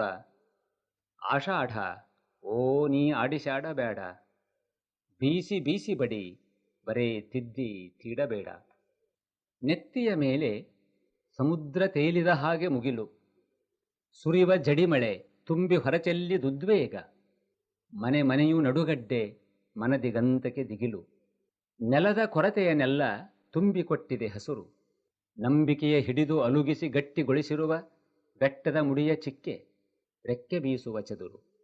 ಶ್ರಾವಣವು ಸೂರೆಗೊಳಿಸಿದ ಹೂವು ನಸುಕಿನಲ್ಲಿ ಕಣ್ಣು ತೆರೆದು ಸಂಜೆಯವರೆಗೂ ಮಾಸದ ಬಣ್ಣ. ದಿನ ದಿನವೂ ಪರ್ವ ಆಡಿ ಬಿಟ್ಟಿರುವ ಜೋಕಾಲಿ. ಕನ್ನಡದ ಸಮನ್ವಯ ಕವಿ, ಸುನೀತಗಳ ಸಾಮ್ರಾಟ, ಹೊಸಗನ್ನಡ ಕಾವ್ಯದ ಪ್ರಮುಖ ಕವಿಗಳಲ್ಲಿ ಒಬ್ಬರು ಚನ್ನವೀರ ಕಣ್ವಿಯವರು. ಕಾವ್ಯವೇ ಜೀವನ ಎಂದು ಬದುಕಿದ್ದವರು ಚಂಬೆಳಕಿನ ಕವಿ ಚನ್ನವೀರ ಕಣ್ವಿಯವರು. ಆಕಾಶಬುಟ್ಟಿ, ದಾರಿದೀಪ, ನೆಲಮುಗಿಲು, ಹೊಂಬೆಳಕು ಮುಂತಾದ ಕವನ ಸಂಕಲನಗಳನ್ನು ಕೊಟ್ಟಿದ್ದಾರೆ. ಪಂಪ ಪ್ರಶಸ್ತಿ, ಕರ್ನಾಟಕ ಕವಿರತ್ನ ಪ್ರಶಸ್ತಿ ಹೀಗೆ ಹಲವು ಪ್ರಶಸ್ತಿಗಳನ್ನು ಮುಡಿಗೇರಿಸಿಕೊಂಡಿದ್ದರು ನಾಡೋಜ ಡಾಕ್ಟರ್ ಚನ್ನವೀರ ಕಣ್ವಿಯವರು. ಈಗ ಬೆಂಗಳೂರಿನ ಶ್ರೀಮತಿ ಇಂದೂಮತಿ ಸಾಲಿಮಠ್ ಅವರು ತಮ್ಮ ಕವಿತೆಗಳನ್ನು ವಾಚಿಸುತ್ತಾರೆ. ಇವರು ವಿಜಯಪುರ ಜಿಲ್ಲೆಯ ಸಿಂದಗಿ ಅವರು. ಎಲ್ಲರಿಗೂ ನಮಸ್ಕಾರ. ಕವನದ ಶೀರ್ಷಿಕೆ ಹೆಣ್ಣು ಹುಣ್ಣಲ್ಲ ಬಾಳಿನ ಕಣ್ಣು. ವಸಂತ ಬಂದಿದೆ ಸಖಿಯೇ, ಹೊಸತಾಗಿದೆ ಜಗಕ್ಕೆ ಜಗವೇ. ಹಿರಿಯ ಶ್ರೇಷ್ಠ ಕವಿಗಳಾದ GS ಶಿವರುದ್ರಪ್ಪನವರ ಭಾವಗೀತೆಯಂತೆ ಪರಿವರ್ತನೆ ಸುಧಾರಣೆ ಜಗದ ನಿಯಮ. ಕಾಲ ಬದಲಾಗಿದೆ ಇಂದು. ಅಂದಿನಂತೆ ಇಂದು ಹೆಣ್ಣು ಹುಟ್ಟಿತೆಂದು ಅಳುವವರಿಲ್ಲ, ಗಂಡು ಹುಟ್ಟಿತೆಂದು ಸಂಭ್ರಮಿಸುವವರೂ ಇಲ್ಲ. ಗಂಡು ಮಗುವೇ ಬೇಕು ಎಂಬ ಹಠವೂ ಇಲ್ಲ. ಹೆಣ್ಣು ಗಂಡು ಒಂದೇ ಮಗು ಸಾಕು ಎನ್ನುವವರೇ ಸುತ್ತೆಲ್ಲ. ಇಂದು ಹೆಣ್ಣು ಸಾಧನೆಯ ಶಿಖರವೇರಿದ್ದಾಳೆ. ಅಲ್ಲೂ ಇರುವೆ ಇಲ್ಲೂ ಇರುವೆ, ಎಲ್ಲ ಕಡೆ ನಾ ತುಂಬಿರುವೆ ಎನ್ನುವಂತೆ ಎಲ್ಲ ಕ್ಷೇತ್ರಗಳಲ್ಲೂ ದುಡಿದು ಬಾಳ ಬಂಡಿಗೆ ತಾನೇ ನೊಗವಾಗಿದ್ದಾಳೆ. ಕಷ್ಟದ ಕಡಲನ್ನು ದಾಟಿ ಬಂದರೂ ಕರುಣೆಯ ಕಡಲು ನೀನಲ್ಲವೇ ಸಖಿ. ಭವಸಾಗರದ ಅಬ್ಬರದ ಅಲೆಗಳನ್ನು ನೊರೆ ತೆರೆಗಳನ್ನು ಎದುರಿಸಿ ನಿಂತ ಧೀರಳಲ್ಲವೇ ನೀನು. ಬೆದರದೆ ಬೆಚ್ಚದೆ ಇದ್ದಡೆ ಕೈ ಹಿಡಿದೆತ್ತಿಕೊಂಬ ರಾಮನಾಥ. ದಾಸಿಮಾರರ ವಚನದಂತೆ ಧೈರ್ಯದಿಂದ ಬಾಳಬೇಕಲ್ಲವೇ. ಅದು ಬೇಕು ಇದು ಬೇಕು ಇನ್ನೂ ಬೇಕು ಎಂಬ ತುಡಿತಗಳ ಸಾಕು. ಮುಖದ ಮೇಲೆ ಸುಂದರವಾದ ನಗುವಿದ್ದರೆ ಒಡವೆಗಳ ಗೊಡವೆ ಏಕೆ ಬೇಕು. ಮತ್ತೆ ಮತ್ತೆ ನೆನಪಿಸುತ್ತೇವೆ ಧಾರವಾಡದ ಸಾಧನಕೇರಿಯ ವರಕವಿ ಹೇಳಿದಂತೆ, ಹೊಸ ವರುಷಕ್ಕೆ ಹೊಸ ಹರುಷವ, ಹೊಸತು ಹೊಸತು ತರುತ್ತಿದೆ, ಹೊಸತು ಹೊಸತು ತರುತ್ತಿದೆ. ಹಳೆಯ ದುಃಖ ದುಮ್ಮಾನಗಳನ್ನು ಮರೆತು ವರಕವಿ ಬೇಂದ್ರೆಯವರ ಗೀತೆಗೆ ಧ್ವನಿಗೂಡಿಸೋಣವೇ ಧ್ವನಿಗೂಡಿಸೋಣವೇ. ಇನ್ನೊಂದು ಕವಿತೆ ಹಡೆದವ್ವನ ನೆನೆದು. ಅವ್ವ ನನ್ನವ್ವ ನನ್ನ ಹಡೆದವ್ವ, ಮರೆಯಾಗಿ ಹೋದೆಯಲ್ಲಿ ನನ್ನವ್ವ. ನಂದಿ ಹೋಯಿತೆ ಮನೆಯ ನಂದಾದೀಪ, ಎಲ್ಲಿ ನೋಡಿದರಲ್ಲಿ ನಿನ್ನದೇ ರೂಪ. ಸುತ್ತೆಲ್ಲ ಬೆಳಗುತ್ತಿದೆ ನಿನ್ನ ಪ್ರೀತಿಯ ಜ್ಯೋತಿ, ಆ ಬೆಳಕೆ ನಮ್ಮ ಬಾಳಿಗೆ ಎಂದೆಂದು ಸ್ಫೂರ್ತಿ. ನೀನೊಂದು ಹಿರಿದಾದ ಆಲದ ಮರವು, ನಿನ್ನ ಪ್ರೀತಿ ನೆರಳಲ್ಲಿ ಬೆಳೆದೆವು ನಾವು. ಅಪ್ಪನನ್ನು ಕಳೆದುಕೊಂಡ ದುಃಖ ಮರೆತೆವು, ತಾಯಿ ತಂದೆ ಗುರುವು ನೀನೇ, ನೀನೇ ದೇವರು. ಒಂದಲ್ಲ ಎರಡಲ್ಲ ಮಕ್ಕಳು 8, ಬಂಧು ಬಳಗ ಅವರು ಇವರು 1000 ನಂಟು. ಆಯಿ ಆಯಿ ಎಂದು ಅಳುವ ಮೊಮ್ಮಕ್ಕಳ ನೋಡ, ಆಯಿ ನೀನೇ ತಾಯಿ ನೀನೇ ನೀನೇ ಜೀವದ ಜೀವ. 80 ವರುಷಗಳ ಸಾರ್ಥಕ ಬಾಳು, ನಿನ್ನಂತೆ ನಮ್ಮ ಬದುಕು ಸಾಧ್ಯವೇ ಹೇಳು.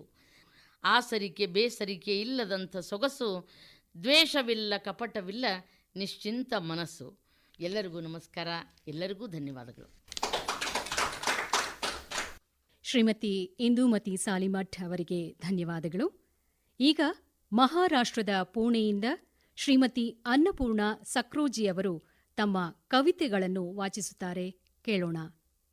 ಎಲ್ಲ ಆತ್ಮೀಯರಿಗೆ ನನ್ನ ನಮಸ್ಕಾರಗಳೊಂದಿಗೆ ಹೊಸ ವರ್ಷದ ಯುಗಾದಿಯ ಶುಭಾಶಯಗಳು. ಕರ್ನಾಟಕ ಜನ್ಮಭೂಮಿ ಧಾರವಾಡ ನಾನು ಹುಟ್ಟಿ ಬೆಳೆದು ಶಿಕ್ಷಣ ಪಡೆದ ತವರೂರು. ಮಹಾರಾಷ್ಟ್ರ ಕರ್ಮಭೂಮಿ. ರಾಯಗಢ ಜಿಲ್ಲೆಯ ರೋಹಾ ಮಹಾಡಗಳಲ್ಲಿ ಕನ್ನಡ ಸಂಘ ಕಟ್ಟಿ ಬೆಳೆಸಿದವರು ನಾವು ದಂಪತಿಗಳು. ಮರಾಠಿಯಲ್ಲಿ ಭಗವದ್ಗೀತೆ ಕಲಿತು ಶ್ಲೋಕ ಅರ್ಥ ವಿವರಣೆ ಒಟ್ಟು 500 ಪುಟ ಬರೆದು ಪ್ರಕಟಗೊಂಡು ಉತ್ತಮ ಕೃತಿ ಎಂದು ಬೆಳಗಾವಿಯ ಹೊಂಬೆಳಕು ಸಂಸ್ಥೆಯಿಂದ ರಾಷ್ಟ್ರಕೂಟ ಪ್ರಶಸ್ತಿಯಿಂದ ಸನ್ಮಾನಿಸಲ್ಪಟ್ಟಿದೆ. ಶ್ರೀ ಅರವಿಂದೋ ಘೋಷ್ ಅವರ ಭವಾನಿ ಭಾರತಿ ಪುಸ್ತಕವನ್ನು ಮರಾಠಿಯಿಂದ ಕನ್ನಡದಲ್ಲಿ ಅನುವಾದ ಮಾಡಿರುವೆ. ಸಿರಿಧಾನ್ಯಗಳ ಬಗ್ಗೆ ಬರೆದ ಕವಿತೆ. ನಾವು ದಂಪತಿಗಳು ಅದನ್ನು ಗೀಗಿ ಪದ ಹಾಡಿದಾಗ ಬೆಂಗಳೂರಿಗೆ ಕರೆಸಿ ಕಿರು ಸಂಸ್ಥೆಯವರು ಸನ್ಮಾನಿಸಿದರು. ಲೋಕಾಪುರ, ಬಾದಾಮಿ, ಮುಧೋಳ, ಸಾಂಗ್ಲಿ ತಾಲೂಕಿನ ಜತ್ ಗ್ರಾಮದ ಗಡಿನಾಡು ಸಾಹಿತ್ಯ ಸಮ್ಮೇಳನಗಳಲ್ಲಿ ಕವಿತೆ ವಾಚನ ಮಾಡಿರುವೆ. ಯುಗಾದಿ ಕವನ ವಾಚಿಸಲು ಬಯಸುವೆ. ಯುಗಾದಿ.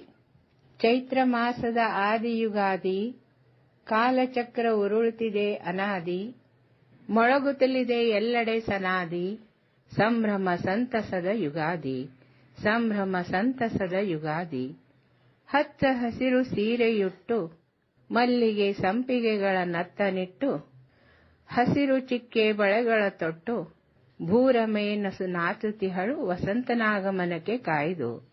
ಶಿವಶಕ್ತಿಯರ ಲೀಲೆಗೆ ಹೂಬಾಣಗಳ ಸುರಿಮಳೆ, ಪ್ರೇಮದ ಮುತ್ತಿನ ಮಳೆ, ದುಃಖ ನೋವೆಲ್ಲ ಮರೆತು ಬೇವು ಬೆಲ್ಲದಂತೆ ಬೆರೆತು ಸಿಹಿ ಕಹಿಗಳನ್ನು ಅರಿತು ಜೀವ ಭಾವಗಳು ಕಲೆತು ಒಂದಾಗುವ ಬಾಳು ಹೊಸತು. ಕೋಗಿಲೆಗಳ ಗಾನದ ಇಂಪು, ಮಾವು ಬೇವುಗಳ ತಂಪು, ನಾನಾ ವಿಧ ಹೂಗಳ ಕಂಪು, ಅಮೃತದೂಟದ ಸೊಂಪು. ಅಷ್ಟು ದೂರದಿಂದ ನಮ್ಮ ಕಾರ್ಯಕ್ರಮದಲ್ಲಿ ಭಾಗವಹಿಸಿ ಕವಿತೆಗಳನ್ನು ಓದಿದ ಶ್ರೀಮತಿ ಅನ್ನಪೂರ್ಣ ಸಕ್ರೋಜಿಯವರಿಗೆ ಧನ್ಯವಾದಗಳು. ಇಂದಿನ ಕಾರ್ಯಕ್ರಮಕ್ಕೆ ತುಮಕೂರಿನಿಂದ ಬಂದಿದ್ದಾರೆ ಶ್ರೀಮತಿ ಬಿಸಿ ಶೈಲಾ ನಾಗರಾಜ್ ಅವರು. ಇವರು 4 ಕವನ ಸಂಕಲನಗಳು, 4 ಮಹಿಳಾ ಚಿಂತನ ಕೃತಿಗಳು ಸೇರಿದಂತೆ 21 ಕೃತಿಗಳನ್ನು ರಚಿಸಿದ್ದಾರೆ. ಕನ್ನಡ ಸಾಹಿತ್ಯ ಪರಿಷತ್ತಿನ ದತ್ತಿ ಹಾಗೂ ಕರ್ನಾಟಕ ಲೇಖಕಿಯರ ಸಂಘದ ಪ್ರಶಸ್ತಿಗಳು ಸೇರಿದಂತೆ ಅನೇಕ ಪ್ರಶಸ್ತಿಗಳನ್ನು ಪಡೆದಿದ್ದಾರೆ. ಈಗ ನಮಗಾಗಿ ತಮ್ಮ ಕವಿತೆಗಳನ್ನು ಓದ್ತಾರೆ ಶ್ರೀಮತಿ ಬಿಸಿ ಶೈಲಾ ನಾಗರಾಜ್ ಅವರು. ಎಲ್ಲರಿಗೂ ಯುಗಾದಿಯ ಶುಭಾಶಯಗಳನ್ನು ಆಕಾಶವಾಣಿಯ ಮೂಲಕ ಹೇಳ್ತಾ ಇರೋದಕ್ಕೆ ಅತ್ಯಂತ ಸಂತಸ ಆಗ್ತಾ ಇದೆ. ಕವನದ ಶೀರ್ಷಿಕೆ ಯುಗಾದಿ.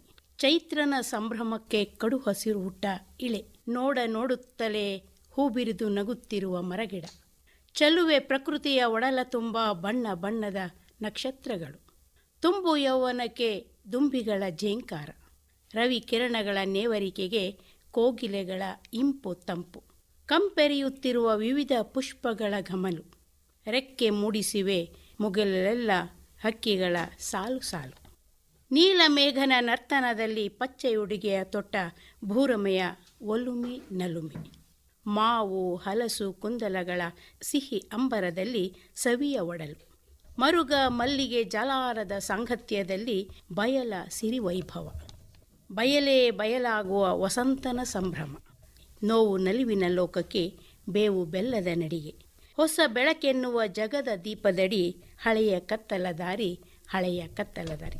ಈಗ ಮಹಿಳೆಗೆ ಸಂಬಂಧಪಟ್ಟಂಥ ಕವಿತೆಯನ್ನೊಂದನ್ನು, ಮಾನವಿ ಅವಳು ಹೆಣ್ಣು, ಮಾನವೀಯತೆಯ ಸಾರುವಿ ಮಾನವಿ ನೀನು, ನೋವು ನಲಿವನು ಹೊರುವಿ ಮಾನವ ಜೀವನವ ಪಾವನಗೊಳಿಸುವೆ, ಹಾಸ ನಡಿಗೆಯಲ್ಲಿ ಕಷ್ಟ ಕಣಿವೆಯ ದಾಟಿ ದುಷ್ಟ ಪರ್ವತವೇರಿ ಅಗ್ನಿ ಕುಂಡದಿ ಎದ್ದವಳೆ ಮಾನವಿ ನೀನು, ಧೂರ್ತ ಹಿಂಸೆಯ ಕೂಪ ಕೆಡುಕು ಸಂಚಿನ ಪಾಪ ಧಿಕ್ಕರಿಸಿ ಝೇಂಕರಿಸಿ ಹೆಂಟನವ ಮೆರೆದವಳೆ ಮಾನವಿ ನೀನು, ಹೃದಯ ವಂತಿಕೆ ಸಿರಿಯ ನಡೆ ನುಡಿಯಲ್ಲಿ ಮೆರೆದು ಕಂಬನಿಯ ಬದುಕಿಗೆ ಕರುಳ ಕೊಟ್ಟವಳೆ, ದಿಟ್ಟ ದೃಢ ಬಂಡಾಯ ನಿತ್ಯ ಸತ್ಯದ ಅರಿವು ಜನಮನದ ಜಾಗೃತಿಗೆ ಬೆಳಕ ಪಥವಾದವಳೆ ಮಾನವಿ ನೀನು, ಬೆಳಕ ಪಥವಾದವಳೆ. ನಮಸ್ಕಾರ. ತಮ್ಮ ಕವಿತೆಯನ್ನು ಓದಿದ ಶ್ರೀಮತಿ ಬಿಸಿ ಶೈಲಾ ನಾಗರಾಜ್ ಅವರಿಗೆ ಧನ್ಯವಾದಗಳು. 1963ರಲ್ಲಿ ಆಕಾಶವಾಣಿಯಲ್ಲಿ ಧ್ವನಿಮುದ್ರಿಸಿಕೊಂಡ ಪೂತಿನ ಅವರ ಕವನ ವಾಚನದ ಧ್ವನಿಮುದ್ರಣ ಇದೀಗ. ಇರುಳು ನಿದ್ದೆ. ತೆರಿಗೆ ಸಂದಿತು ದಿನಕ್ಕೆ ನಿಶೆ ತುಂಬಿರುವ ಪ್ರಾಣಪಾನ ಪಾತ್ರೆಗಳಿಂದ ಚೈತನ್ಯ ರಸವಿಂಟಿ ಭಾನು ಸಂದನು ಮರೆಗೆ, ತಾರೆ ತಾರೆಗೂ ತಾಯ ತೆರನಿಹ ಮಹಾತಮದ ನಂಟು ಮರದ ಬತ್ತಳಿಕೆಯಳು ಲೀನವಾದವು ಹಕ್ಕಿ, ಇರುಳಿನ ಅರಸತಿ ನಿದ್ದೆ ಇಳಿತೆಂದಳ್ ಇಹಕೆ ಇದೋ ಇಂಬಾಗೆ ಜಗವೆಲ್ಲ ನೈಷ್ಕರ್ಮ್ಯ ನಿರ್ವೃತಿಗೆ, ಇರುಳಿನ ಅರಸತಿ ನಿದ್ದೆ ಇಳಿತೆಂದಳ್ ಇಹಕೆ ಅದೋ ಇಂಬಾಗೆ ಜಗವೆಲ್ಲ ನೈಷ್ಕರ್ಮ್ಯ ನಿರ್ವೃತಿಗೆ, ಎಂಥ ಅವಶ ಮೊಯ್ಯುತ್ತಿದೆ ಸರ್ವಸಮತೆಗೆ ಅನನ್ಯ ಶರಣತೆಗೆ, ಕರಣ ವಿಷಯದ ಲೋಕಭ್ರಮೆ ಎಂಬ ಎರಡಲ್ಲ ಒಂದೇ ಇರವು ಇಹುದು ಎಂಬ ನೆಲನನ್ನಿಯ ಹಂತಕ್ಕೆ ಸಕಲ ಸೃಷ್ಟಿಯನು ಒಯ್ಯನೆ ಈ ನಿದ್ದೆ, ಭವನಿಪೀತ ಆತ್ಮವನು ಸುಪ್ರಜ್ಞೆಗದ್ದುವಂತೆ ಸತ್ಯ ಶಿವನಧಿ ಎಂಬದೆಲ್ಲವನು ಹೊದ್ದುವಂತೆ, ತೆರೆಗೆ ಸಂದಿತು ದಿನಕ್ಕೆ ನಿಶೆ ತುಂಬಿರುವ ಪ್ರಾಣ ಪಾನ ಪಾತ್ರಗಳಿಂದ ಚೈತನ್ಯ ರಸವಿಂಟಿ ಭಾನು ಸಂದನು ಮರೆಗೆ. ಕನ್ನಡದ ಖ್ಯಾತ ವಿದ್ವಾಂಸ ಮತ್ತು ಸಾಹಿತಿ ಜಿಜ್ಞಾಸೆಯ ಕವಿ ಪೂತಿನ ಅವರು ನವೋದಯ ಸಾಹಿತ್ಯದ ಮೊದಲ ತಲೆಮಾರು ಕಂಡ ಹಲವು ಹಿರಿಯ ಕವಿಗಳ ಸಾಲಿಗೆ ಸೇರಿದ ಚೇತನ. ಶಬರಿ, ಅಹಲ್ಯೆ, ಗೋಕುಲ ಮುಂತಾದ ಹಲವು ಕವನ ಸಂಕಲನಗಳನ್ನು ಹೊರತಂದಿದ್ದಾರೆ. ಶ್ರೀಹರಿ ಚರಿತೆ ಇವರು ಬರೆದ ಮಹಾಕಾವ್ಯ. ಕೇಂದ್ರ ಸಾಹಿತ್ಯ ಅಕಾಡೆಮಿ ಪ್ರಶಸ್ತಿ, ಪದ್ಮಶ್ರೀ, ನಾಡೋಜ ಪ್ರಶಸ್ತಿಗಳಿಗೆ ಭಾಜನರಾಗಿದ್ದರು ಪೂತಿ ನರಸಿಂಹಾಚಾರ್ ಅವರು. ಈಗ ಹುಬ್ಬಳ್ಳಿಯಿಂದ ಶ್ರೀಮತಿ ಆರತಿ ಎನ್ ರಾವ್ ಅವರು ತಮ್ಮ ಕವಿತೆಯನ್ನು ಓದುತ್ತಾರೆ, ಕೇಳೋಣ.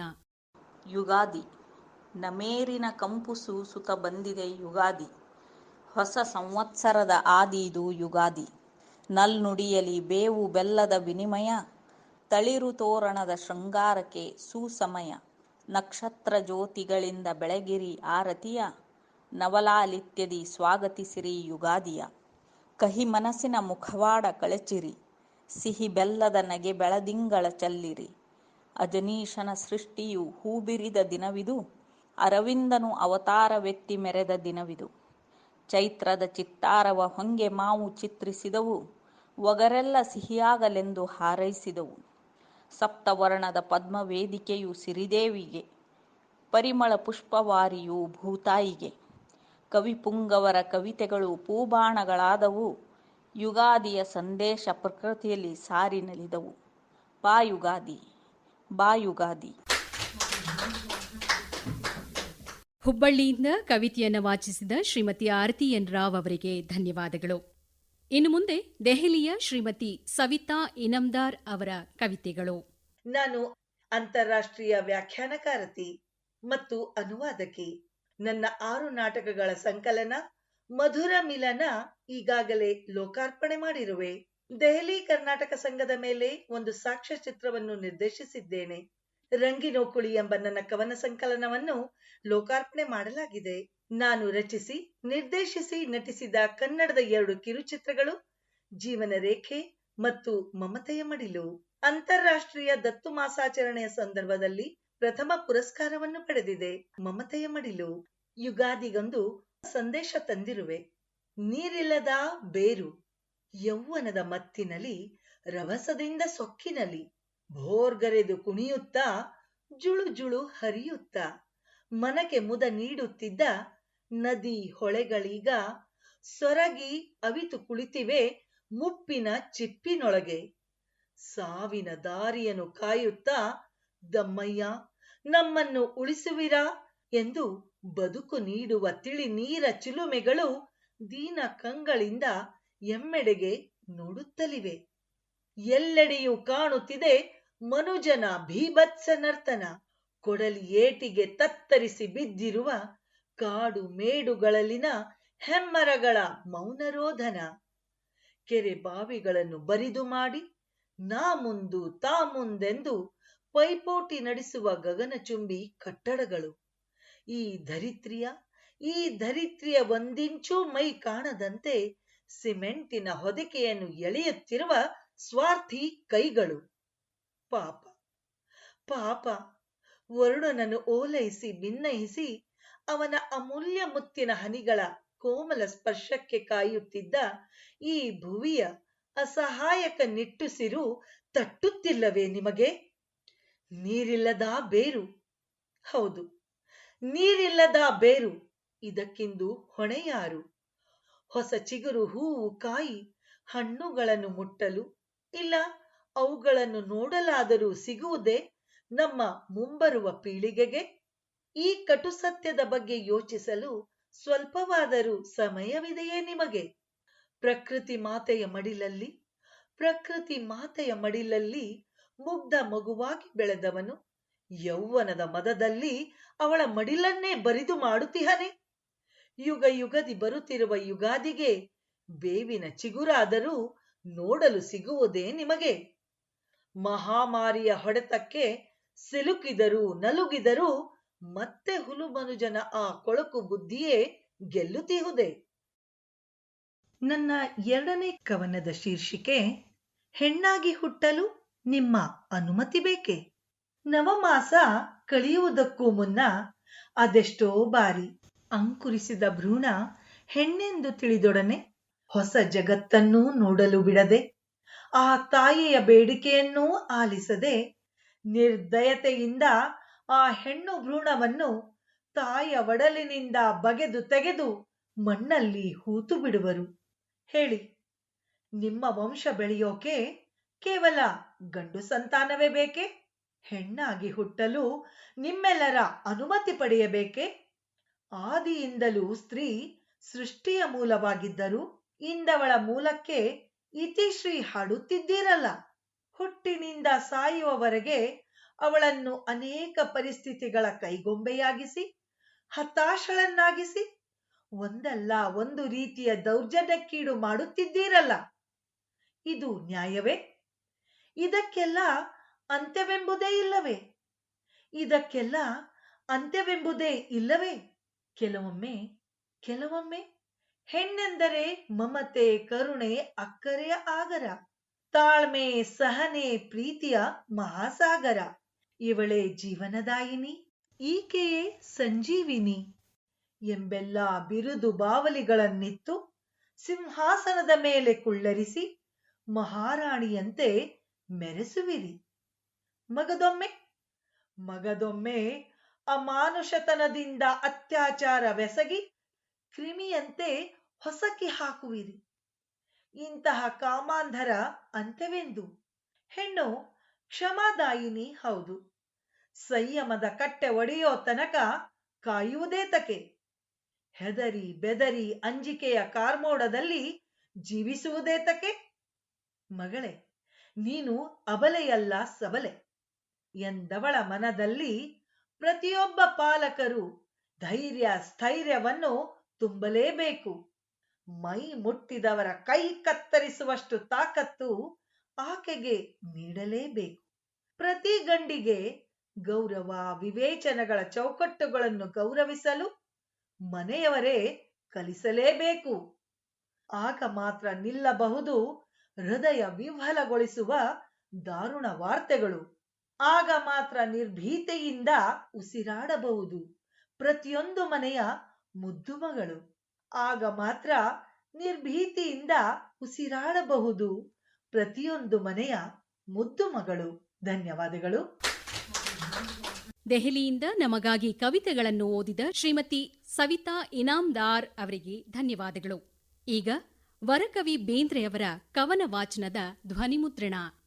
ಈ ವರ್ಷಾದಿ ಹಳೆದೆ ಹಾದಿ, ಈ ವರ್ಷಾದಿ ಯಾವ ವರ್ಷಾದಿ, ಇದು ಹಳೆದೆ ಹಾದಿ, ಈ ದೇಹಾದಿ ಕೂಡ ಹಳೆದೆ ಹಾದಿ. ಬಾಯಾಗ ಬಾಬ ಹಿಡಿದದ ಕಾಲ, ಬಾಯಾಗ ಬಾಬ ಹಿಡಿದದ ಕಾಲ, ಸುತ್ತದ ರಾತ್ರಿ ಹಗಲ. ಪುರುಷ ಪ್ರಕೃತಿ ಹೊಂದಿಕೆ ಇಲ್ಲ, ಬಯತಾರ ಪ್ರಜೆಗಳನ್ನೆಲ್ಲ ಈ ವರ್ಷಾದಿ. ದತ್ತಾತ್ರೇಯ ರಾಮಚಂದ್ರ ಬೇಂದ್ರೆ ಕನ್ನಡದ ಪ್ರಸಿದ್ಧ ಕವಿ. ಶಿಕ್ಷಕರಾಗಿ ಸೇವೆ ಸಲ್ಲಿಸಿ ನಿವೃತ್ತಿ ಹೊಂದಿದ ಬಳಿಕ ಧಾರವಾಡ ಆಕಾಶವಾಣಿಯಲ್ಲಿ ಸಲಹೆಗಾರರಾಗಿದ್ದರು. ಇದು ನಮ್ಮೆಲ್ಲರಿಗೂ ಹೆಮ್ಮೆಯ ಸಂಗತಿ. ನಾದಲೀಲೆ, ಅರಳು ಮರಳು, ನಾಕುತಂತಿ ಹೀಗೆ 25 ಕವನ ಸಂಕಲನಗಳನ್ನು ನಮಗಾಗಿ ಕೊಟ್ಟಿದ್ದಾರೆ. ಜ್ಞಾನಪೀಠ ಪ್ರಶಸ್ತಿ, ಪದ್ಮಶ್ರೀ ಪ್ರಶಸ್ತಿ ಹೀಗೆ ಅನೇಕ ಬಿರುದು ಸನ್ಮಾನಗಳು ಇವರಿಗೆ ಸಂದಿವೆ. ಈಗ ಧಾರವಾಡದಿಂದ ಶ್ರೀಮತಿ ಸಂಗೀತಾ ಮಲ್ಲನವರ್ ಕವಿತೆಯನ್ನು ವಾಚಿಸುತ್ತಾರೆ, ಕೇಳೋಣ.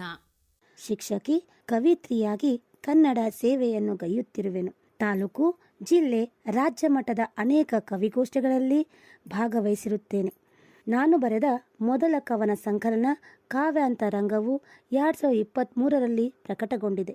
ಎಲ್ಲರಿಗೂ ಯುಗಾದಿ ಹಬ್ಬದ ಶುಭಾಶಯಗಳು. ನನ್ನ ಕವನದ ಶೀರ್ಷಿಕೆ ಯುಗಾದಿ. ಯುಗದ ಹಬ್ಬವು ಬಂದಿದೆ, ನಾಡ ಸಂತಸ ಹೆಚ್ಚಿದೆ. ಯುಗದ ಹಬ್ಬವು ಬಂದಿದೆ, ನಾಡ ಸಂತಸ ಹೆಚ್ಚಿದೆ. ಚೈತ್ರದ ಚಿಗುರಲ್ಲಿ ಹೂ ಅರಳುತ್ತಾ ಯುಗಕ್ಕೆ ಚೈತನ್ಯ ಚಿಮ್ಮುತ್ತ.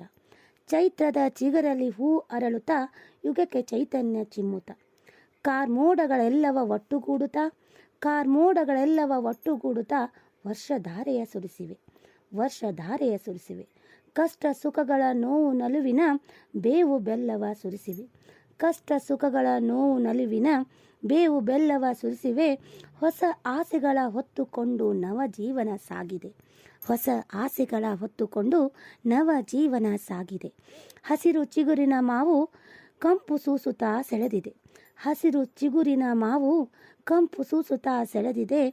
ಕೂಗಿ ಕರೆದಿದೆ ಕೋಗಿಲೆ ಹೊಸ ಭಾವನೆಗಳ ಚಿಮ್ಮುತ. ಕೂಗಿ ಕರೆದಿದೆ ಕೋಗಿಲೆ ಹೊಸ ಭಾವನೆಗಳ ಚಿಮ್ಮುತ. ಹಚ್ಚ ಹಸಿರಾಗಲಿ ಪ್ರಕೃತಿ ಸೋತ ಮನಸ್ಸಿಗೆ ಗೆಲುವು ತುಂಬಲಿ. ಹಚ್ಚ ಹಸಿರಾಗಲಿ ಪ್ರಕೃತಿ ಸೋತ ಮನಸ್ಸಿಗೆ ಗೆಲುವು ತುಂಬಲಿ. ಭರವಸೆಯ ಯುಗವಾಗಲಿ ದಿಟ್ಟ ಹೆಜ್ಜೆಯ ನಿಟ್ಟು ಮುಂದೆ ಸಾಗಲಿ. ಭರವಸೆಯ ಯುಗವಾಗಲಿ ದಿಟ್ಟ ಹೆಜ್ಜೆಯ ನಿಟ್ಟು ಮುಂದೆ ಸಾಗಲಿ. ಬಾಳ ಕಹಿಗಳೆಲ್ಲ ಕರಗಲಿ. ಬಾಳ ಕಹಿಗಳೆಲ್ಲ ಕರಗಲಿ ಜೇನ ಸಿಹಿ ತುಂಬಲಿ. ಬಾಳ ಕಹಿಗಳೆಲ್ಲ ಕರಗಲಿ ಜೇನ ಸಿಹಿ ತುಂಬಲಿ. ಜಾತಿ ಭೇದಗಳೆಲ್ಲ ಹೋಗಲಿ. ಜಾತಿ ಭೇದಗಳೆಲ್ಲ ಹೋಗಲಿ. ಸಾಮರಸ್ಯ ಪಾಠ ಬರಲಿ ಬಾಳಲಿ. ಸಾಮರಸ್ಯದ ಪಾಠ ಬರಲಿ ಬಾಳಲಿ. ಧನ್ಯವಾದಗಳು. ಶ್ರೀಮತಿ ಸಂಗೀತ ಮಲ್ಲನವರ್ ಅವರಿಗೆ ಧನ್ಯವಾದಗಳು. ಇದೀಗ ರಾಯಚೂರಿಗೆ ಹೋಗೋಣ. ಶ್ರೀ ಎಂ.ಬಿ. ನರಸಿಂಹಲು ವಡವಾಟಿಯವರು ಕವಿತೆಯನ್ನು ಓದುತ್ತಾರೆ, ಆಲಿಸೋಣ. ನಮಸ್ಕಾರ. ನನ್ನ ಕವಿತೆಯ ಶೀರ್ಷಿಕೆ ಅರಿತರೆ ಅರುಷ. ಬೇವು ಬೆಲ್ಲವ ಸೇವಿಸಿ ಬದುಕು ಬಂಗಾರವಾಯಿತು. ಬೇವು ಬೆಲ್ಲವ ಸೇವಿಸಿ ಬದುಕು ಬಂಗಾರವಾಯಿತು. ಸಂಪ್ರದಾಯವು ಶತಶತಮಾನಗಳ ಕಥೆಯ ಸಾರಿತು. ಸಂಪ್ರದಾಯವು ಶತಶತಮಾನಗಳ ಕಥೆಯ ಸಾರಿತು. ಯುಗದ ಆದಿಗೆ ಯುಗಾದಿಯು ರೈತನ ಬಾಳಿಗೆ ಸಂಭ್ರಮದ ಹಬ್ಬವಾಯಿತು. ಹಳೆಯ ಮರಗಳಲ್ಲೂ ಹೊಸ ಚಿಗುರು ಕಂಡಿತು. ಹಣ್ಣಾದ ಎಲೆಗಳುದುರಿ ಭುವಿಯ ಅಂದ ಹೆಚ್ಚಿತು. ಹಣ್ಣಾದ ಎಲೆಗಳುದುರಿ ಭುವಿಯ ಅಂದ ಹೆಚ್ಚಿತು. ಆಧುನಿಕತೆಯ ಆಡಂಬರವು ಅಲ್ಲೋಲ ಕಲ್ಲೋಲ ಮಾಡಿತು. ಆಧುನಿಕತೆಯ ಆಡಂಬರವು ಅಲ್ಲೋಲ ಕಲ್ಲೋಲ ಮಾಡಿತು. ಯುಗ ಯುಗಾದಿ ಕಳೆದರೂ ಉಗಾದಿಯ ಸಂಭ್ರಮದಲ್ಲಿ ಹಸಿರೆಲೆ ಕುಣಿದಿತ್ತು. ಯುಗ ಯುಗಾದಿ ಕಳೆದರೂ ಯುಗಾದಿಯ ಸಂಭ್ರಮದಲ್ಲಿ ಹಸಿರೆಲೆ ಕುಣಿದಿತ್ತು. ಇಳೆಗೆ ಮಳೆ ಬಂದು ಅವನಿ ಹಸಿರಾಗಲೆಂದು. ಇಳೆಗೆ ಮಳೆ ಬಂದು ಅವನಿ ಹಸಿರಾಗಲೆಂದು ದೈವದ ಮೊರೆ ಹೋಗುವುದು ಯುಗಾದಿ. ಮಳೆ ಇರಲಿ ಇಲ್ಲದಿರಲಿ, ಮಳೆ ಇರಲಿ ಇಲ್ಲದಿರಲಿ, ಹೊಸ ಚಿಗುರು ನವ ಚೈತನ್ಯ ನೀಡುವುದು ಉಗಾದಿ. ಮಳೆ ಇರಲಿ ಇಲ್ಲದಿರಲಿ, ಹೊಸ ಚಿಗುರು ನವ ಚೈತನ್ಯ ನೀಡುವುದು ಉಗಾದಿ. ಸುಖ ದುಃಖಗಳ ಸೌಹಾರ್ದತೆಯ ಜೀವನ ಬೇವು ಬೆಲ್ಲ. ಸುಖ ದುಃಖಗಳ ಸೌಹಾರ್ದತೆಯ ಜೀವನ ಬೇವು ಬೆಲ್ಲ. ಅರಿತು ನಡೆದರೆ ಹರುಷ ತರುವುದು ಬೇವು ಬೆಲ್ಲ. ಅರಿತು ನಡೆದರೆ ಹರುಷ ತರುವುದು ಬೇವು ಬೆಲ್ಲ. ಮರೆತು ನಡೆದರೆ ಕಲ್ಲು ಮುಳ್ಳುಗಳೇ ಜೀವನವೆಲ್ಲ. ಮರೆತು ನಡೆದರೆ ಕಲ್ಲು ಮುಳ್ಳುಗಳೇ ಜೀವನವೆಲ್ಲ. ಧನ್ಯವಾದಗಳು. ರಾಯಚೂರಿನ ಎಂ.ಬಿ. ನರಸಿಂಹಲು ವಡವಾಟಿಯವರಿಗೆ ಧನ್ಯವಾದಗಳು. ಮೂಲ ಮಂಡ್ಯದವರಾದ ಶ್ರೀಮತಿ ವಸುಂಧರ ಕದಲೂರು ಅವರು 2006ನೇ ಸಾಲಿನ ಕೆಎಎಸ್ ಅಧಿಕಾರಿಗಳು. ಅಲ್ಲಮ ಹಾಗೂ ಶರೀಫರ ಸಾಹಿತ್ಯದ ತಾತ್ವಿಕ ಅನುಸಂಧಾನ ಇವರ ಪಿಎಚ್ಡಿ ಪ್ರಬಂಧದ ವಿಷಯ. 2 ಕವನ ಸಂಕಲನಗಳನ್ನು ಪ್ರಕಟಿಸಿದ್ದಾರೆ. ಈಗ ತಮ್ಮ ಕವಿತೆಯನ್ನು ಓದುತ್ತಾರೆ ಅವರು. ಎಲ್ಲರಿಗೂ ಯುಗಾದಿ ಹಬ್ಬದ ಶುಭಾಶಯಗಳನ್ನು ಕೋರುತ್ತಾ ಕವಿತೆಯ ಹೆಸರು ವಸಂತಾಗಮನ. ಆಗಮಿಸಿಹನದೋ ವಸಂತ ತರುಲತೆಗಳ ಮೇಲೆ, ಸ್ವಾಗತಿಸುತ್ತಿದೆ ಜಗ ಅರಳಿಸಿ ಹೊಸ ರಂಗಿನ ಹೂಮಾಲೆ. ಬಾ ವಸಂತ ಹೊಸ ಉದಯಿನಿ, ಬಾ ಅನಂತ ನವತವನಿಧಿ. ಘಮ್ಮೆನ್ನುವ ಗಾಳಿಗಂಧ ಪಸರಿಸಿದೆ ಮೂಲೋಕದಿ ಪರಿಮಳ ಸುಗಂಧ. ಘಮ್ಮೆನ್ನುವ ಗಾಳಿಗಂಧ ಪಸರಿಸಿದೆ ಮೂಲೋಕದಿ ಪರಿಮಳ ಸುಗಂಧ. ತರುಲತೆಗಳು ಒಡಮೂಡಿಸಿವೆ ಚೈತನ್ಯವನ್ನೇ ಮುಡಿದು. ಮೃಗ ಖಗಗಳು ಆಲಾಪಿಸಿವೆ ನವಪಲ್ಲವಿಯ ಹಿಡಿದು. ಕೋಗಿಲೆಯ ಸುಸ್ವರ, ದುಂಬಿಗಳ ಝೇಂಕಾರ, ಇಳೆ ಮಳೆಗಳಲ್ಲಿ ನವರಂಗಿನ ಅಲಂಕಾರ. ಗಮನಿಸು ವಸಂತನ ಆಗಮನದ ಕುಹುರು, ಚೈತನ್ಯಕ್ಕೂ ಎದ್ದು ಕುಣಿಯುವ ಹೊಸ ಹುರುಪು. ಓ ವಸಂತ ನಿರಂತರ ಜೀವದಾಯಿನಿ, ಬಾ ಅನಂತ ಮಧುರ ಸುಖದಾಯಿನಿ. ಕಲ್ಲು ನೆಲದಲ್ಲೂ ಚಿಗುರುತ್ತಿದೆ ಹಸಿರು, ಮೌನ ಮನದಲ್ಲೂ ಹೊಸ ಹಾಡಿನ ನವಪಲ್ಲವದ ಹುಸಿರು. ಬಾರಾ ವಸಂತ ಮನಕ್ಕೆ ಮುದವನು ತಾರ, ಹರಿದೋಡಲಿ ಹಳೆ ಕೊಳೆ ಇನ್ನೀಗಲೇ ದೂರ. ಬಾರಾ ವಸಂತ ಮನಕ್ಕೆ ಮುದವನು ತಾರ, ಹರಿದೋಡಲಿ ಹಳೆ ಕೊಳೆಗಳು ಇನ್ನೀಗಲೇ ದೂರ ದೂರ. ಮಹಿಳಾ ವರ್ಷದ ವಿಶೇಷಕ್ಕಾಗಿ ಮಹಿಳೆಯರನ್ನು ಕುರಿತು ಒಂದು ಕವಿತೆ. ಕವಿತೆಯ ಹೆಸರು ಇವಳು ಅವರೇ ಆಗಿರುತ್ತಾಳೆ. ಅಜ್ಜಿ ಹಾಕುವ ರಂಗೋಲಿ ಎಳೆಗಳಿರಲಿ, ಅಮ್ಮ ಒಗ್ಗರಣೆಗೆ ಹಾಕಿದ ಸಾಸಿವೆ ಕಾಳು ಸಹ ಲೆಕ್ಕ ತಪ್ಪದ ಬಗೆಗೆ ಇವಳಿಗೆ ಚೋದ್ಯ. ಈಕೆ ಅದ್ಭುತ ರಂಗೋಲಿ ಹಾಕಲು ಅವಣಿಸುತ್ತಾಳೆ. ಆದರೂ ಡೇ ನೈಟು ಶಿಫ್ಟುಗಳಲ್ಲಿ 4 ಗೆರೆಯ ನಕ್ಷತ್ರವನ್ನು 3-6 ಸಾಲಿನ ಚುಕ್ಕಿಯ ಎಳೆಯನ್ನು ರಂಗೋಲಿ ಎನ್ನಿಸುವಂತೆ ಬಾಗಿಲ ಮುಂದೆ ಚಿತ್ರಿಸಲು ಮಾತ್ರ ಕಲಿತಿರುತ್ತಾಳೆ. ಯಾವುದಕ್ಕೂ ಅಗತ್ಯಕ್ಕೆ ಇರಲೆಂದು ಚೆಂದದ ಚಿತ್ರವನ್ನು ಬಾಗಿಲ ಮುಂದೆ ಬರೆಸಿ ಒಳ್ಳೆಯ ಬಣ್ಣ ಹಚ್ಚಿಸಿಟ್ಟಿರುತ್ತಾಳೆ. ಘನವಾದ ಅಡುಗೆ ಮಾಡುತ್ತಾ ಒಲೆಯ ಮುಂದೆ ಬೇಯಲಿಚ್ಛಿಸದೆ ಫಟಾಫಟ್ ತಯಾರಾಗಿ ಹೊಟ್ಟೆ ತುಂಬಿಸುವ, ನಾಲಗೆಯಲ್ಲೂ ನೀರಿರಿಸುವ ಕೆಲವು ಖಾದ್ಯಗಳ ರೆಸಿಪಿ ನೆನಪಲ್ಲಿಟ್ಟಿರುತ್ತಾಳೆ. ಹಬ್ಬಕ್ಕೋ ಜಾತ್ರೆಗೋ ಇರುವ ಮನೆ ಮಂದಿಗೆ 4 ಒಬ್ಬಟ್ಟು, ವಡೆ, 2 ಸೌಟು ಪಾಯಸ, ಕೋಸಂಬರಿ, ಪೂರಿ ಮಾಡಲು ಹಬ್ಬಕ್ಕೆ ಯೂಟ್ಯೂಬಿನ ಬಂಧುಗಳಿರುವ ಕಾರಣ ಅಡುಗೆ ಮಾಡಲು ಧೈರ್ಯ ತೋರುತ್ತಾಳೆ. ಸದಾ ತಾ ತೊಡುವ ಹಗುರ ಎನಿಸುವ ಜೀನ್ಸು ಟಾಪಿನಲ್ಲಿ ಆಧುನಿಕಳೆನಿಸುವ ಇವಳು ಕಸೂತಿ ಕುಪ್ಪಸ ತೊಟ್ಟು ಮೃದು ರೇಷ್ಮೆ ಸೀರೆಯ ನೆರಿಗೆಗಳನ್ನು ನವಿರಾಗಿ ನೇವರಿಸುತ್ತಾ ಎತ್ನಿಕ್ ಡೇಗಳಲ್ಲಿ ತುಸು ಆಂಟಿಕ್ ಆಭರಣ ಧರಿಸಿ ಮಲ್ಲಿಗೆಯ ಘಮ ಹರಿಸಿ ಶತಮಾನ ಉರುಳಿ ತಲೆಮಾರು ಕಳೆದರೂ ಆಗಾಗ್ಗೆ ಈ ಜೀನ್ಸು ಟಾಪಿನ ಹುಡುಗಿ ಅಜ್ಜಿ ಅಮ್ಮಂದಿರನ್ನು ಪ್ರತಿನಿಧಿಸುವ ಮಾದರಿಯೂ ಆಗಿರುತ್ತಾಳೆ. ಧನ್ಯವಾದಗಳು. ಶ್ರೀಮತಿ ವಸುಂಧರಾ ಕದಲೂರು ಅವರಿಗೆ ಧನ್ಯವಾದಗಳು. ಈಗ ಆಕಾಶವಾಣಿಯಲ್ಲಿ ಧ್ವನಿ ಮುದ್ರಿಸಿಕೊಂಡ ರಾಷ್ಟ್ರಕವಿ ಕುವೆಂಪು ಅವರ ಕವನ ವಾಚನದ ಧ್ವನಿ ಮುದ್ರಣ. ಮೂರ್ತಿಯ ಚಂದ್ರ ಎಲ್ಲಿಗೆ ನಾ ಹೋದರಲ್ಲಿಗೆ ಬರುವನು, ಅಮ್ಮ ಚಂದಿರ ನನ್ನವನು. ನಿನ್ನವ ನಾನಾಗಿರುವುದರಿಂದ ಅಮ್ಮ ಚಂದಿರ ನಿನ್ನವನು.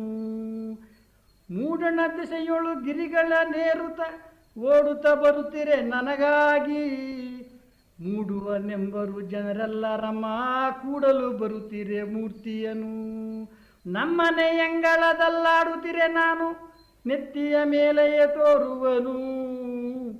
ಮಾವನ ಮನೆಯೊಳಗುಳಿಯಲು ಹೋದರೆ ಅಲ್ಲಿಗೂ ಬರುವನು ಚಂದಿರನು. ನೆರೆಮನೆ ಕಿಟ್ಟುವು ಕರೆದರೆ ಹೋಗನು, ಮೂರ್ತಿಯನೆಂದು ಬಿಟ್ಟಿರನು. ಎಲ್ಲಿಗೆ ನಾ ಹೋದರಲ್ಲಿಗೆ ಬರುವನು, ಅಮ್ಮ ಚಂದಿರ ನನ್ನವನು. ಎಲ್ಲಿಗೆ ನಾ ಹೋದರಲ್ಲಿಗೆ ಬರುವನು, ಅಮ್ಮ ಚಂದಿರ ನನ್ನವನು. ನಿನ್ನವ ನಾನಾಗಿರುವುದರಿಂದ ಅಮ್ಮ ಚಂದಿರ ನಿನ್ನವನು. ಕನ್ನಡದ ಅಗ್ರಮಾನ್ಯ ಕವಿ, ಕಾದಂಬರಿಕಾರ, ನಾಟಕಕಾರ, ವಿಮರ್ಶಕ ಮತ್ತು ಚಿಂತಕರು ಕುವೆಂಪು ಅವರು. 20ನೇ ಶತಮಾನ ಕಂಡ ದೈತ್ಯ ಪ್ರತಿಭೆ. ವರಕವಿ ಬೇಂದ್ರೆಯವರಿಂದ ಯುಗದ ಕವಿ, ಜಗದ ಕವಿ ಎನಿಸಿಕೊಂಡವರು. ವಿಶ್ವ ಮಾನವ ಸಂದೇಶವನ್ನ ನೀಡಿದವರು. ಜ್ಞಾನಪೀಠ ಪ್ರಶಸ್ತಿ, ಕೇಂದ್ರ ಸಾಹಿತ್ಯ ಅಕಾಡೆಮಿ ಪ್ರಶಸ್ತಿಯನ್ನು ಮೊದಲ ಬಾರಿಗೆ ಕನ್ನಡಕ್ಕೆ ತಂದುಕೊಟ್ಟವರು. ಕರ್ನಾಟಕ ರತ್ನ ಹಾಗೂ ಪಂಪ ಪ್ರಶಸ್ತಿಯನ್ನು ಮೊದಲ ಬಾರಿಗೆ ಪಡೆದವರು. ಪದ್ಮ ವಿಭೂಷಣ ಪ್ರಶಸ್ತಿಯನ್ನು ಮುಡಿಗೇರಿಸಿಕೊಂಡವರು. ಶ್ರೀರಾಮಾಯಣ ದರ್ಶನಂ ಇವರ ಮಹಾಕಾವ್ಯ. ಈಗ ಹುಬ್ಬಳ್ಳಿಯಿಂದ ಮತ್ತೊಬ್ಬ ಕವಯತ್ರಿ ಶ್ರೀಮತಿ ಸುಲಕ್ಷಣಾ ಶಿವಪುರ ಅವರು ತಮ್ಮ ಕವಿತೆಯನ್ನು ವಾಚಿಸುತ್ತಾರೆ. ಕೇಳೋಣ. ನಮಸ್ಕಾರ ಶ್ರೋತೃಗಳೇ. ಪ್ರಸ್ತುತ ಹುಬ್ಬಳ್ಳಿಯಲ್ಲಿ ವ್ಯವಸ್ಥಾಪಕರ ಹುದ್ದೆಯಲ್ಲಿ ಕಾರ್ಯನಿರ್ವಹಿಸುತ್ತಿದ್ದೇನೆ. ನಾನು ಕನ್ನಡ ಹಾಗೂ ಹಿಂದಿ ಭಾಷಾ ಸಾಹಿತಿಯಾಗಿದ್ದು, ಯುಗಾದಿ ಹಬ್ಬದ ಪ್ರಯುಕ್ತ ನನ್ನ ಕವನವನ್ನು ಪ್ರಸ್ತುತಪಡಿಸುತ್ತಿದ್ದೇನೆ. ಯುಗಾದಿ ಹಬ್ಬ ಸೃಷ್ಟಿಯೇ ಆಚರಿಸುವ, ಹೊಸತನವ ಬಿತ್ತರಿಸುವ ಪವಿತ್ರ ಪರ್ವವಿದು ಯುಗಾದಿ. ಹೂ ಬಿಸಿಲ ನೆರಳಲ್ಲಿ, ಹಸಿರು ಚಿಗುರ ಮರೆಯಲ್ಲಿ ಅದೆಲ್ಲೋ ಕೋಗಿಲೆಗಳ ಸವಿಗಾನ ಹೊಸತು. ಬೇವ ಹೂವುಗಳು ಚಿಗಿತು, ಬೆಲ್ಲದ ಸವಿ ಅದರಲ್ಲಿ ಬೆರೆತು ಹಬ್ಬ ಆಚರಿಸುವ ಗುರುತು. ಸಹಜ ಸುಂದರಿ ಭೂತಾಯಿಯು ಹಚ್ಚ ಹಸುರಿನಿಂದ ಸಿಂಗಾರಗೊಂಡು ಪ್ರಾಕೃತಿಕ ಬೆಡಗಿಗೆ ನಮ್ಮನ್ನು ಪುಳಕಗೊಳಿಸುವ ರಮ್ಯವಾದ ಹೊತ್ತು. ಪ್ರಕೃತಿಯೇ ಆಚರಿಸುವ ಹೊಸ ವರುಷದ, ಹೊಸ ಹರುಷದ ಹೊಸ ಪರ್ವವೇ ಈ ಯುಗಾದಿ ಹಬ್ಬವು. ಸುಡು ಬಿಸಿಲಿನ ಬೇಗೆಯಲ್ಲೂ, ಒಣಗಿ ಹೋದ ಗಿಡ ಮರಗಳಲ್ಲೂ ಮತ್ತೆ ತಂಪಿನ ಸಿಂಚನ, ಹೊಸ ಚಿಗುರಿನ ತೋರಣ. ಹಳೆಯ ನೋವು ಕಷ್ಟ ಕಹಿಗಳ ಕೊಡವಿಯದ್ದು ನಿಲ್ಲಲು ಮತ್ತೆ ಹೊಸ ಉತ್ಸಾಹದಿ ಮುನ್ನಡೆಯಲು ಸೃಷ್ಟಿ ಕೊಡುವ ಸಂದೇಶವೇ ಈ ಯುಗಾದಿ ಹಬ್ಬವು. ನವ ಆರಂಭಕ್ಕೆ ಮುನ್ನುಡಿಯು ಚೈತ್ರ ಮಾಸದ ಈ ಮೊದಲ ದಿನವು. ಶ್ರೀಮತಿ ಸುಲಕ್ಷಣಾ ಶಿವಪುರ ಅವರಿಗೆ ಧನ್ಯವಾದಗಳು. ಇನ್ನು ಗದಗದಿಂದ ಶಕುಂತಲಾ ಸಿಂಧೂರ್ ಅವರಿಂದ ಕವಿತಾ ವಾಚನ. ಸರ್ವರಿಗೂ ಹೊಸ ವರುಷ ಯುಗಾದಿ ಹಬ್ಬದ ಹೃತ್ಪೂರ್ವಕ ಶುಭಾಶಯಗಳು. ನನ್ನ ಕವನದ ಶೀರ್ಷಿಕೆ ಹಬ್ಬಗಳ ರಾಜ ಯುಗಾದಿ. ಋತುಗಳ ರಾಜ ವಸಂತಾಗಮನ, ನಿಸರ್ಗ ಮಾತೆಯ ಪುನರ್ಜನುಮ. ಹೊಸ ಸಂವತ್ಸರದೆಣಿಕೆ ಚಾಂದ್ರಮಾನ, ಮತ್ತೆ ಬಂದಿತು ಪೌರುಷ ಪರಾಕ್ರಮ ಆರಾಧನ. ಹೊಸ ಚಿಗುರಿನ ತಳಿರು ತೋರಣ, ಕೋಗಿಲೆಯ ಕುಹು ಕುಹು ಇಂಚರ ಗಾನ. ಹೊಸ ಬಾಳ ನೌಕೆಯ ಯುಗಾದಿಯ ಪಯಣ, ಜಗತ್ತು ಜೀವನದುಯ್ಯಾಲೆಯ ಪರಿವರ್ತನ.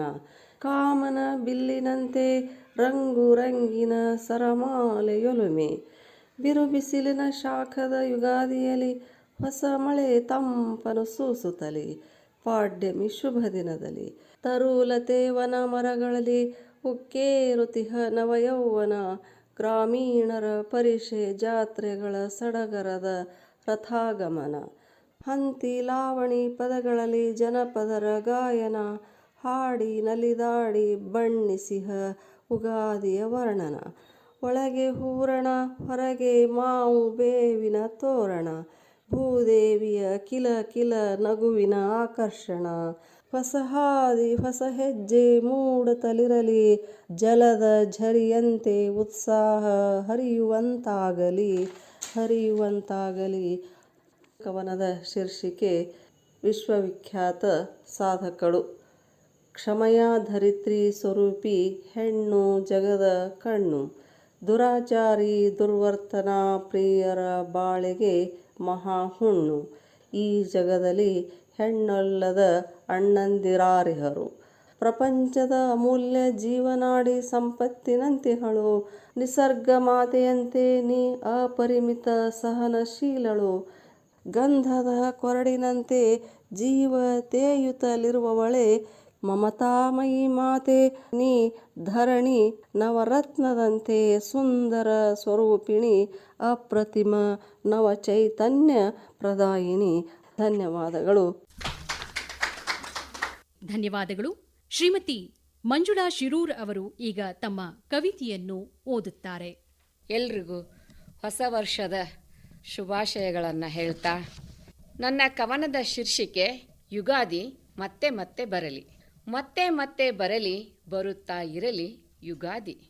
ಸೋಪಾನವನ್ನು ಜೋಪಾನ ಮಾಡುವ ಯುಗಾದಿ. ನೂತನ ಸಂವತ್ಸರದಿ ಹೊಸ ಕನಸು ಹೊಸೆದು ಹರುಷದಿ. ಕಷ್ಟ ಕಳೆದು ಹೋಗಲಿ, ಸುಖ ಸುತ್ತುವರೆಯಲಿ ಜೀವನದಿ. ತುಂಬಿದೆ ನವೋಲ್ಲಾಸ ನವಚೇತನ ತನು ಮನದಿ. ಅಂಗಳದಿ ರಂಗುರಂಗಾದ ರಂಗೋಲಿ. ನೋವೆಲ್ಲ ಬತ್ತಿ ಹೋಗಿ ಬಾಳಿನಲ್ಲಿ ಸುಖದ ಕಾರಂಜಿ ಚಿಮ್ಮಲಿ. ಬದುಕಿನಲ್ಲಿ ಇರಲೇಬೇಕು ಸಿಹಿ ಕಹಿಯ ಗುರುತು. ಬೇವು ಬೆಲ್ಲದ ಸಮಾಗಮ ಮನೆ ಮಂದಿರದಿ ತುಂಬಿತು. ಸ್ವಾಗತಿಸುತ್ತಿದೆ ಹಚ್ಚು ಹಸುರಿನ ಮಾವಿನ ತೋರಣ. ಘಮ ಘಮಿಸುತ್ತಿದೆ ಹೋಳಿಗೆ ತುಪ್ಪ ಸೇರಿಸಿ ತಿನ್ನೋಣ. ಕನಸುಗಳು ನನಸಾಗಲು ಶಕ್ತಿ ಸಾಮರ್ಥ್ಯ ಕಲ್ಪಿಸೋಣ. ಧನ್ಯವಾದಗಳು. ಧನ್ಯವಾದಗಳು. ಕೊಪ್ಪಳದ ಸಾವಿತ್ರಿ ಮುಜುಮ್ದಾರ್ ಅವರಿಂದ ಕವಿತಾ ವಾಚನ. ಯುಗಾದಿ ಹಬ್ಬದ ಶುಭಾಶಯಗಳು.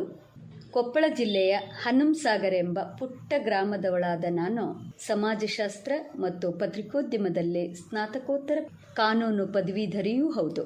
30 ವರ್ಷಗಳಿಂದ ಮಹಿಳಾ ಮತ್ತು ಮಕ್ಕಳ ಹಕ್ಕುಗಳ ಹೋರಾಟಗಾರ್ತಿಯಾಗಿ ಕೆಲಸ ಮಾಡುತ್ತಿರುವೆ.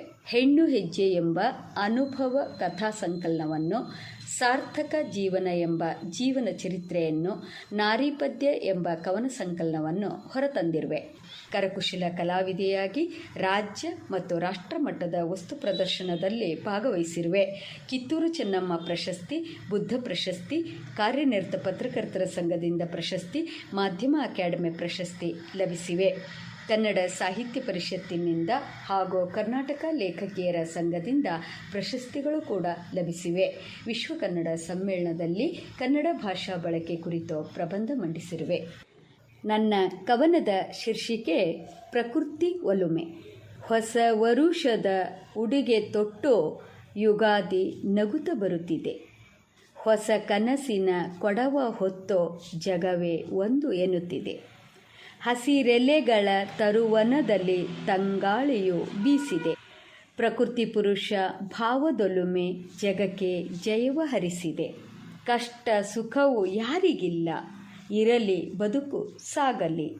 ಬೇವು ಬೆಲ್ಲ ಹಂಚಿ ತಿನ್ನುವ ಭಾವ ಮನದಿ ಮೂಡಲಿ. ಅಣ್ಣ ತಮ್ಮ ಅಕ್ಕ ತಂಗಿ ಜಗವಿದೆಲ್ಲ ಜಂಗಮ.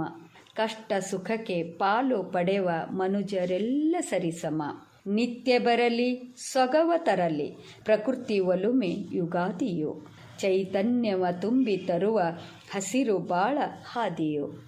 ಕವನದ ಶೀರ್ಷಿಕೆ ಸಮಬಾಳು. ಆಕಾಶ ನೀನು, ಈ ಭೂಮಿ ನಾನು, ಹೋಲಿಕೆಯು ಸರಿಯಾದುದೇನು. ಎತ್ತರದಿ ನೀನು, ಭೂತಳದಿ ನಾನು, ಈ ದೂರ ಸಾಕು ಇನ್ನು. ನಾ ಬಳ್ಳಿಯಲ್ಲ, ನೀ ಮರವೂ ಅಲ್ಲ, ಕಾನನವು ಇಬ್ಬರಿಗೂ ಎಲ್ಲ. ಸಸಿಯಾಗಿ ಬೆಳೆದು ಹಸಿರನ್ನು ತಳೆದು ಹೊಸ ಬಾಳು ಬಾಳೋಣವಲ್ಲ.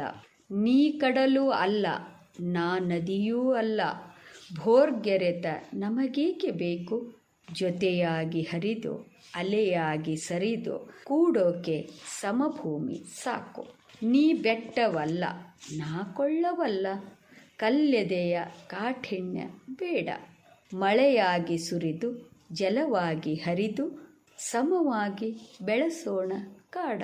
ನೀ ಬೆಂಕಿಯಲ್ಲ, ನಾ ಮಂಜೂ ಅಲ್ಲ, ದಹಿಸೋದು ನಿನಗಿಂದು ತರವೇ. ಮುನಿಸೆಂದು ಬೇಡ, ನಗುಮೊಗದಿ ನೋಡ, ತರತಮದ ಈ ಬಾಳು ಸ್ಥಿರವೇ. ಮೇಲಿರಿಮೆ ನಿನಗೆ, ಕೀಳರಿಮೆ ನನಗೆ, ಹೀಗೇಕೆ ಬಹುದೂರ ನಡೆದೆ.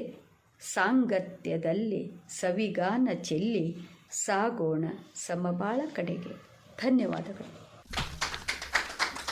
ಧನ್ಯವಾದಗಳು. ಬೆಂಗಳೂರಿನ ದೂರದರ್ಶನ ಹಾಗೂ ಆಕಾಶವಾಣಿಯಲ್ಲಿ ಸುದೀರ್ಘ ಸೇವೆಯನ್ನ ಸಲ್ಲಿಸಿ ಕಳೆದ ವರ್ಷ ನಿವೃತ್ತಿ ಹೊಂದಿದ ಎಚ್.ಕೆ. ಸುಬ್ಬಯ್ಯ ಈಗ ಕವಿತೆಯನ್ನು ವಾಚಿಸುತ್ತಾರೆ. ಎಲ್ರಿಗೂ ನಮಸ್ಕಾರ. ದೇಶದ ಅತ್ಯಂತ ಪ್ರತಿಷ್ಠಿತ ಸಂಸ್ಥೆಗಳಾದ ಆಕಾಶವಾಣಿ ಮತ್ತು ದೂರದರ್ಶನದಲ್ಲಿ ಕೆಲಸ ಮಾಡಿದ ಅವಕಾಶ ನನ್ನದಾಗಿತ್ತು. ಅಂತಹ ಪ್ರತಿಷ್ಠಿತ ಸಂಸ್ಥೆಯಲ್ಲಿ ಬಂದು ಕವಿತೆಯನ್ನು ವಾಚನ ಮಾಡಲಿಕ್ಕೆ ನಿಜಕ್ಕೂ ಒಂದು ರೀತಿಯ ಧನ್ಯದ ಭಾವವನ್ನು ಅನುಭವಿಸ್ತಿದ್ದೀನಿ. ಪದ್ಯದ ಶೀರ್ಷಿಕೆ ಇವಳು ಇಳೆಯ ಮಗಳು.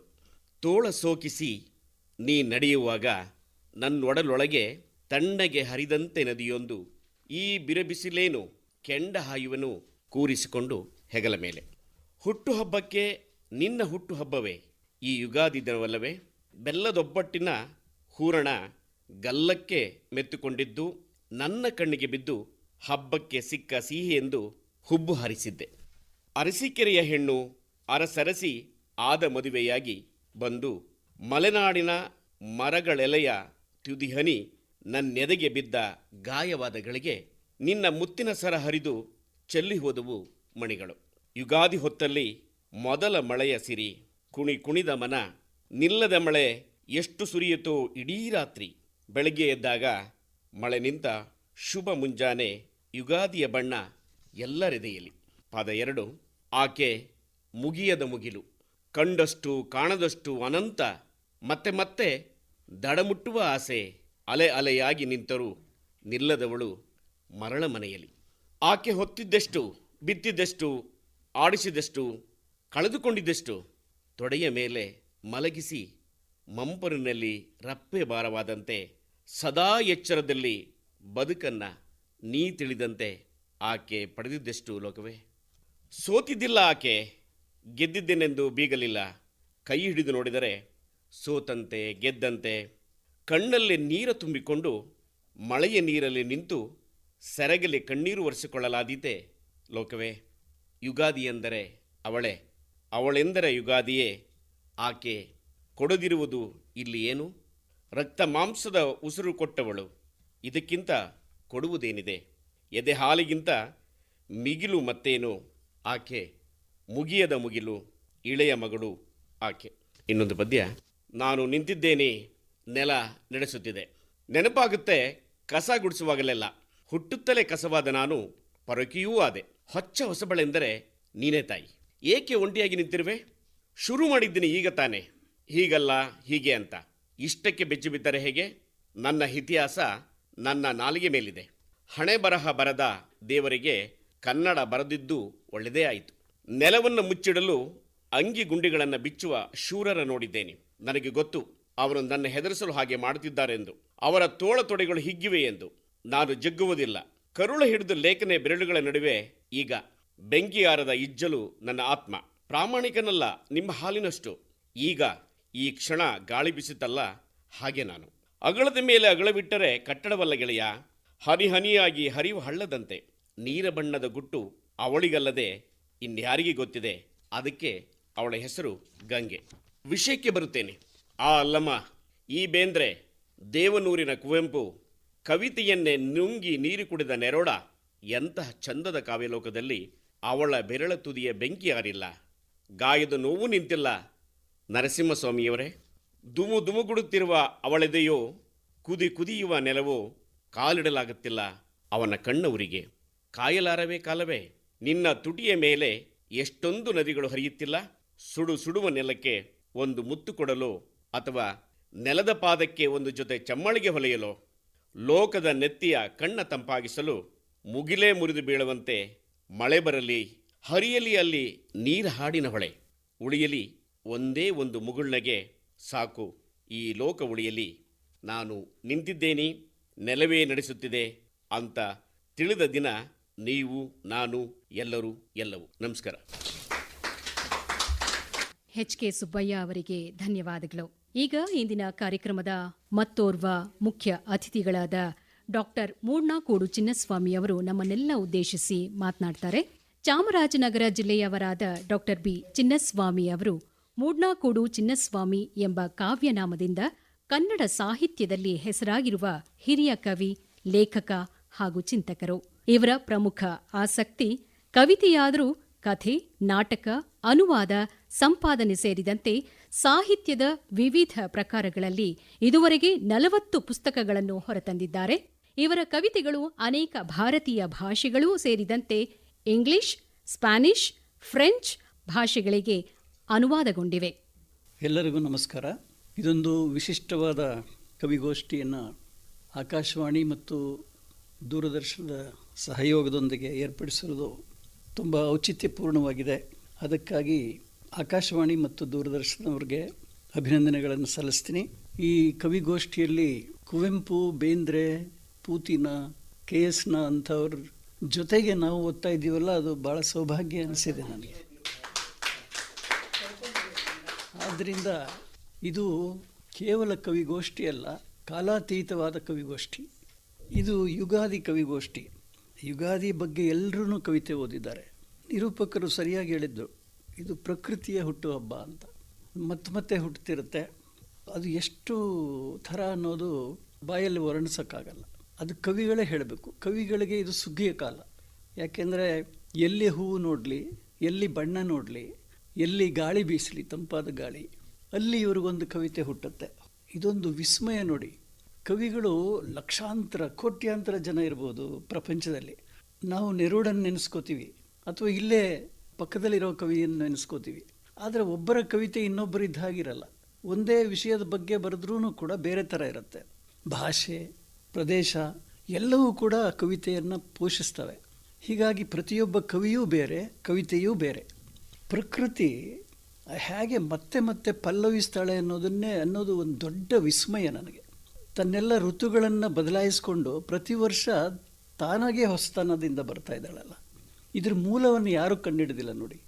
ಪ್ರಕೃತಿಯ ಒಳಗೆ ಯಾರನ್ನೂ ಶೋಧನೆ ಮಾಡೋಕ್ಕಾಗಿಲ್ಲ. ಪ್ರಕೃತಿ ಅಂದರೆ ಮನುಷ್ಯ ಹೇಗೆ ಹುಟ್ಟುತ್ತಾನೆ, ಅಥವಾ ಗಿಡ ಮರ ಹೇಗೆ ಹುಟ್ಟುತ್ತೆ, ಅಥವಾ ಅದು ಈ ಕಾಲದಲ್ಲೇ ಯಾಕೆ ಎಲೆ ಬಿಡುತ್ತೆ ಅಂತ ಹೇಳೋಕ್ಕೆ ಯಾರಿಗೂ ಆಗಿಲ್ಲ. ಈ ಕಾಲದಲ್ಲೇ ಯಾಕೆ ಎಲೆ ಉದುರುತ್ತೆ ಅಂತಲೂ ಯಾರಿಗೂ ಹೇಳೋಕ್ಕಾಗಿಲ್ಲ. ಸೊ ಇಷ್ಟೊಂದು ವಿಸ್ಮಯಪೂರ್ಣವಾದ ಪ್ರಕೃತಿಯನ್ನು ನಾವು ಸವಿಬೇಕಷ್ಟೆ. ಮನುಷ್ಯರಾದ ನಾವು ಅದನ್ನು ಮಾಡ್ತಾ ಇದ್ದೀವಿ. ಅದರಲ್ಲೂ ಕವಿಗಳು ಹೆಚ್ಚು ಮಾಡ್ತಾ ಇದ್ದಾರೆ. ನನ್ನ ಪ್ರಕಾರ ಕಾವ್ಯದ ಉತ್ಪತ್ತಿಗೆ ಸತ್ಯ ಮತ್ತು ಸೌಂದರ್ಯ ಎರಡು ಬಹಳ ಮುಖ್ಯವಾದ ಎಲಿಮೆಂಟ್ಸ್ ಅಂತ ತಿಳ್ಕೊಂಡಿದ್ದೀನಿ. ಸತ್ಯ ಹೇಳಬೇಕು, ಸತ್ಯವೇ ಬೇಕು ಪ್ರಪಂಚಕ್ಕೆ, ಸೌಂದರ್ಯವೂ ಇರಬೇಕು. ಸತ್ಯ ಯಾಕೆ ಅಂತಂದರೆ ಮನುಷ್ಯ ಮೂಲತಃ ಒಂದು ಇವಿಲ್ನ ಒಳಗೊಂಡ ಜೀವಿ. ಸುಳ್ಳೇ ಒಂದು ಮೂಲ ಪ್ರವೃತ್ತಿ ಅಂತ ಅನ್ಕೋಬೋದು. ಅದನ್ನು ಹೋಗಲಾಡ್ಸೋಕ್ಕೆ ಸತ್ಯ ಬೇಕಾಗತ್ತೆ. ಆ ಸತ್ಯದ ವಕ್ತಾರರು ಯಾರಪ್ಪ ಅಂದರೆ ಕವಿಗಳು. ಸೌಂದರ್ಯದ ವಕ್ತಾರರು ಅವರೇ. ಸತ್ಯವನ್ನು ಸೌಂದರ್ಯಪೂರ್ಣವಾಗಿ ಹೇಳೋದೇ ಕವಿತೆ. ಈ ಸಮಾಜದಲ್ಲಿ ಸುಳ್ಳು ಮತ್ತು ಕುರೂಪ ಬಹಳವಾಗಿ ಇದೆ. ಆ ಸುಳ್ಳು ಮತ್ತು ಕುರೂಪವನ್ನು ಬದಲಾಯಿಸಬೇಕಾದಂಥ ಜನ ಕವಿಗಳು. ಸುಳ್ಳು ಮತ್ತು ಕುರೂಪವನ್ನು ಬದಲಾಯಿಸುವ ಶಕ್ತಿ ಇರೋದು ಕಾವ್ಯಧರ್ಮಕ್ಕೆ, ಕಾವ್ಯಕ್ಕೆ. ಅದನ್ನು ನಾವು ಎಲ್ಲರೂ ಮಾಡ್ಕೊಂಬರ್ತಾ ಇದ್ದೀವಿ. T.S. ಎಲಿಯಟ್ ಒಂದು ಮಾತು ಹೇಳ್ತಾನೆ, the function of the poetry is to change the society. ಅಂದರೆ ಕಾವ್ಯದ ಕರ್ಮ ಸಾಮಾಜಿಕ ಬದಲಾವಣೆ ಅಂತ. ಇದನ್ನು ನಾನು ಬಹಳವಾಗಿ ಒಪ್ತೀನಿ. ಯಾಕೆಂದರೆ ಕಾವ್ಯವಾಗಲಿ ಸಾಹಿತ್ಯವಾಗಲಿ ಅದು ಜೀವನಕ್ಕೆ ಸಂಬಂಧಪಟ್ಟಿದ್ದು, ಮನುಷ್ಯ ಜೀವನಕ್ಕೆ ಸಂಬಂಧಪಟ್ಟಿದ್ದರಿಂದ ಅದು ಸಾಮಾಜಿಕ ಬದಲಾವಣೆಯ ಕರ್ಮವೂ ಕಾವ್ಯದ್ದೇ ಅಂತ ನಾವು ತಿಳ್ಕೋಬೇಕಾಗಿದೆ. ಒಬ್ಬ ಮೀಮಾಂಸಕರು ಹೇಳ್ತಾರೆ, ಕಲೆ ಅಂದರೆ ಬರೀ ಇರುವುದಷ್ಟೇ ಅಲ್ಲ, ಸತ್ಯವಾಗಿ ಅತ್ಯಂತ ಸುಂದರವಾಗಿ ಇರುವ ಕಲೆಯೇ ಕಾವ್ಯ. ನಾನು ಬಹಳ ಹೇಳುವುದು ನಮ್ಮ ಧರ್ಮ ಕಾವ್ಯ ಧರ್ಮವಾಗಬೇಕು ಅಂತ ಬಹಳ ಕಡೆ ಹೇಳೋದು. ಜಗತ್ತಿನಲ್ಲಿರುವ ಯಾವ ಧರ್ಮವೂ ಪರಿಪೂರ್ಣವಾಗಿಲ್ಲ. ಯಾಕೆಂದರೆ ಇಷ್ಟೆಲ್ಲ ಯುದ್ಧಗಳಾಗ್ತಾ ಇವೆಯಲ್ಲ, ಇವೆಲ್ಲ ಧರ್ಮಗಳಿಂದ ಆಗುತ್ತೆ. ನೀವು ಒಂದು ಸಲ ಗಮನಿಸಿ, ಯಾವುದೇ ಯುದ್ಧ ತಗೊಳ್ಳಿ, ಅದಕ್ಕೆ ಮೂಲ ಎಲ್ಲಿದೆ ಅಂತಂದರೆ ಅದು ಧರ್ಮದಲ್ಲೇ ಅದು. ಅದರಿಂದ ಎಲ್ಲ ಧರ್ಮಗಳು ಹೋಗಲಿ, ಕಾವ್ಯ ಧರ್ಮ ಬರಲಿ ಅಂತ ನನ್ನದೊಂದು ಆಶಯ. ಈ ಹೊಸ ವರ್ಷದಲ್ಲಿ ಒಳ್ಳೆಯ ಕಾವ್ಯ ಬಂದು ಪ್ರಪಂಚದಲ್ಲಿ ನಡೀತಾ ಇರುವ ಯುದ್ಧಗಳೆಲ್ಲ ನಿಲ್ಲಲಿ ಅಂತ ಆಸೆ ಪಡ್ತೀನಿ ನಾನು. ಈ ಯುಗಾದಿ ಆದ್ರೂ ರಷ್ಯಾ ಯುಕ್ರೇನ್ ಇರ್ಬೋದು, ಹಮಾಸ್ ಮತ್ತು ಇಸ್ರೇಲ್ ಇರ್ಬೋದು, ಆ ಸೂಡಾನ್ ದೇಶದಲ್ಲಿ ನೋಡಿ ತಮಗೆ ತಾವೇ ಹೊಡೆದಾಡ್ಕೊಂಡು ಸಾಯ್ತಾ ಇದ್ದಾರೆ. ಇನ್ನೆಲ್ಲ ದಿನ ಬೆಳಗಾಯಿತು ವೃತ್ತಪತ್ರಿಕೆಗಳಲ್ಲಿ ನೋಡಿದ್ರೆ ಸಂಕಟ ಆಗುತ್ತೆ. ಇದೆಲ್ಲ ನಿಲ್ಲಲಿ ಅಂತ ಆಸೆ ಪಡ್ತೀನಿ. ಇಲ್ಲಿ ಎಲ್ಲರೂ ಒಳ್ಳೊಳ್ಳೆ ಕವಿತೆಗಳನ್ನು ಓದಿದ್ದಾರೆ. ಕವಿತೆ ಅಷ್ಟು ಸುಲಭವಾದ ವಸ್ತು ಆಗಬಾರ್ದು ನಮಗೆ. ಯಾರೇ ಕವಿತೆ ಓದಲಿ ಅದು ನಾವು ಗಂಭೀರವಾಗಿ ತಗೋಬೇಕು. ಒಂದು ಕಾವ್ಯ ಯಾವ ರೀತಿಯ ಸಂಪರ್ಕವನ್ನು ಏರ್ಪಡಿಸುತ್ತೆ ಅನ್ನೋದನ್ನು ನಾವು ಕವಿಗಳಾಗೋಕ್ಕೆ ಮುಂಚೆ ತಿಳ್ಕೊಂಡಿರ್ಬೇಕು. ಅದು ಅಷ್ಟು ಸುಲಭವಾದ ಮಾಧ್ಯಮವಲ್ಲ ಅದು, ಅದಕ್ಕೆ ಭಾಳ ಗಾಂಭೀರ್ಯ ಇದೆ. ಅದನ್ನು ನಾವು ಮನವರಿಕೆ ಮಾಡ್ಕೋಬೇಕು. ಅದಕ್ಕೆ ಯಾಕೆ ಅಂತಂದರೆ ಒಂದು ಉದಾಹರಣೆ ಕೊಡ್ತೀನಿ. ಭೋಜನ ಸುಖದ ಉತ್ಪತ್ತಿ ಯಾವುದರಲ್ಲಿದೆ? ಬಡಿಸುವ ಪದಾರ್ಥದಲ್ಲಿದೆಯೋ ಅಥವಾ ತಿನ್ನುವ ನಾಲಿಗೆಯಲ್ಲಿದೆಯೋ ಅಂತ ಒಂದು ಪ್ರಶ್ನೆ ಬರುತ್ತೆ. ನೀವೇನೋ ಮಾಡ್ತೀರಾ, ಭೋಜನ ಬಡಿಸ್ತೀರಾ, ಆದರೆ ಅದು ಎಲ್ಲಿ ಸೇರಬೇಕು? ಅಲ್ಲಿ ಸೇರದಿದ್ದರೆ ಪ್ರಯೋಜನ ಏನು?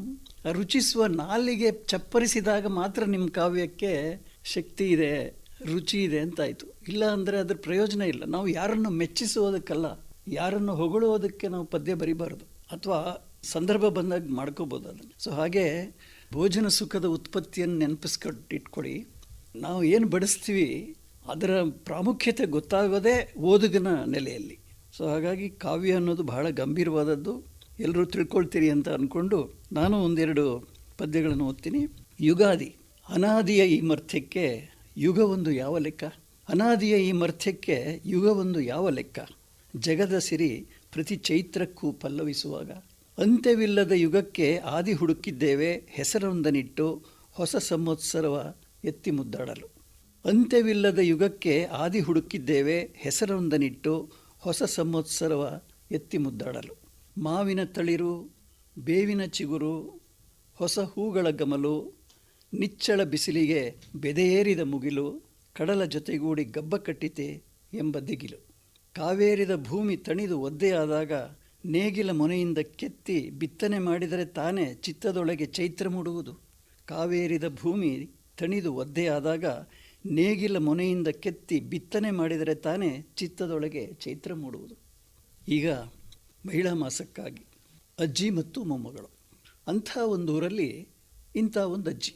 ಹಟ್ಟಿಯೊಳಗೊಂದು ಹಜಾರ, ಹಜಾರದಲ್ಲೊಂದು ಮೂಲೆ, ಹಟ್ಟಿಯೊಳಗೊಂದು ಹಜಾರ, ಹಜಾರದಲ್ಲೊಂದು ಮೂಲೆ, ಮೂಲೆಗೊರಗೇ ಇತ್ತು ಮರೆತ ಮೂಲೆಯಲ್ಲೊಂದು ಸವೆದ ಕಸಬರಿಕೆ. ತೆವಳಾಡುವ ಎಡೆಗೂಸಿಗೆ ಕಣ್ಣೆಸರು ಕಾಲೆಸರು ತಗಲಿ ಇಳಿ ತೆಗೆಯುವಾಗ ಉರಿದು ಭುಗಿಲೇಳುವ ಹಳೆಯ ಕಸಬರಿಗೆ ಅಜ್ಜಿ. ಹಾಗೆ ಮಾರಿ ಹಬ್ಬಕ್ಕೂ ಮುಂಚೆ ಊರಿಗೊದಗುವ ಕಂಟಕಕ್ಕೆ ತಾ ಮುಳುವಾಗಬಹುದೆಂದು ದಿಗಿಲು ಬೀಳುವ ಅಜ್ಜಿ.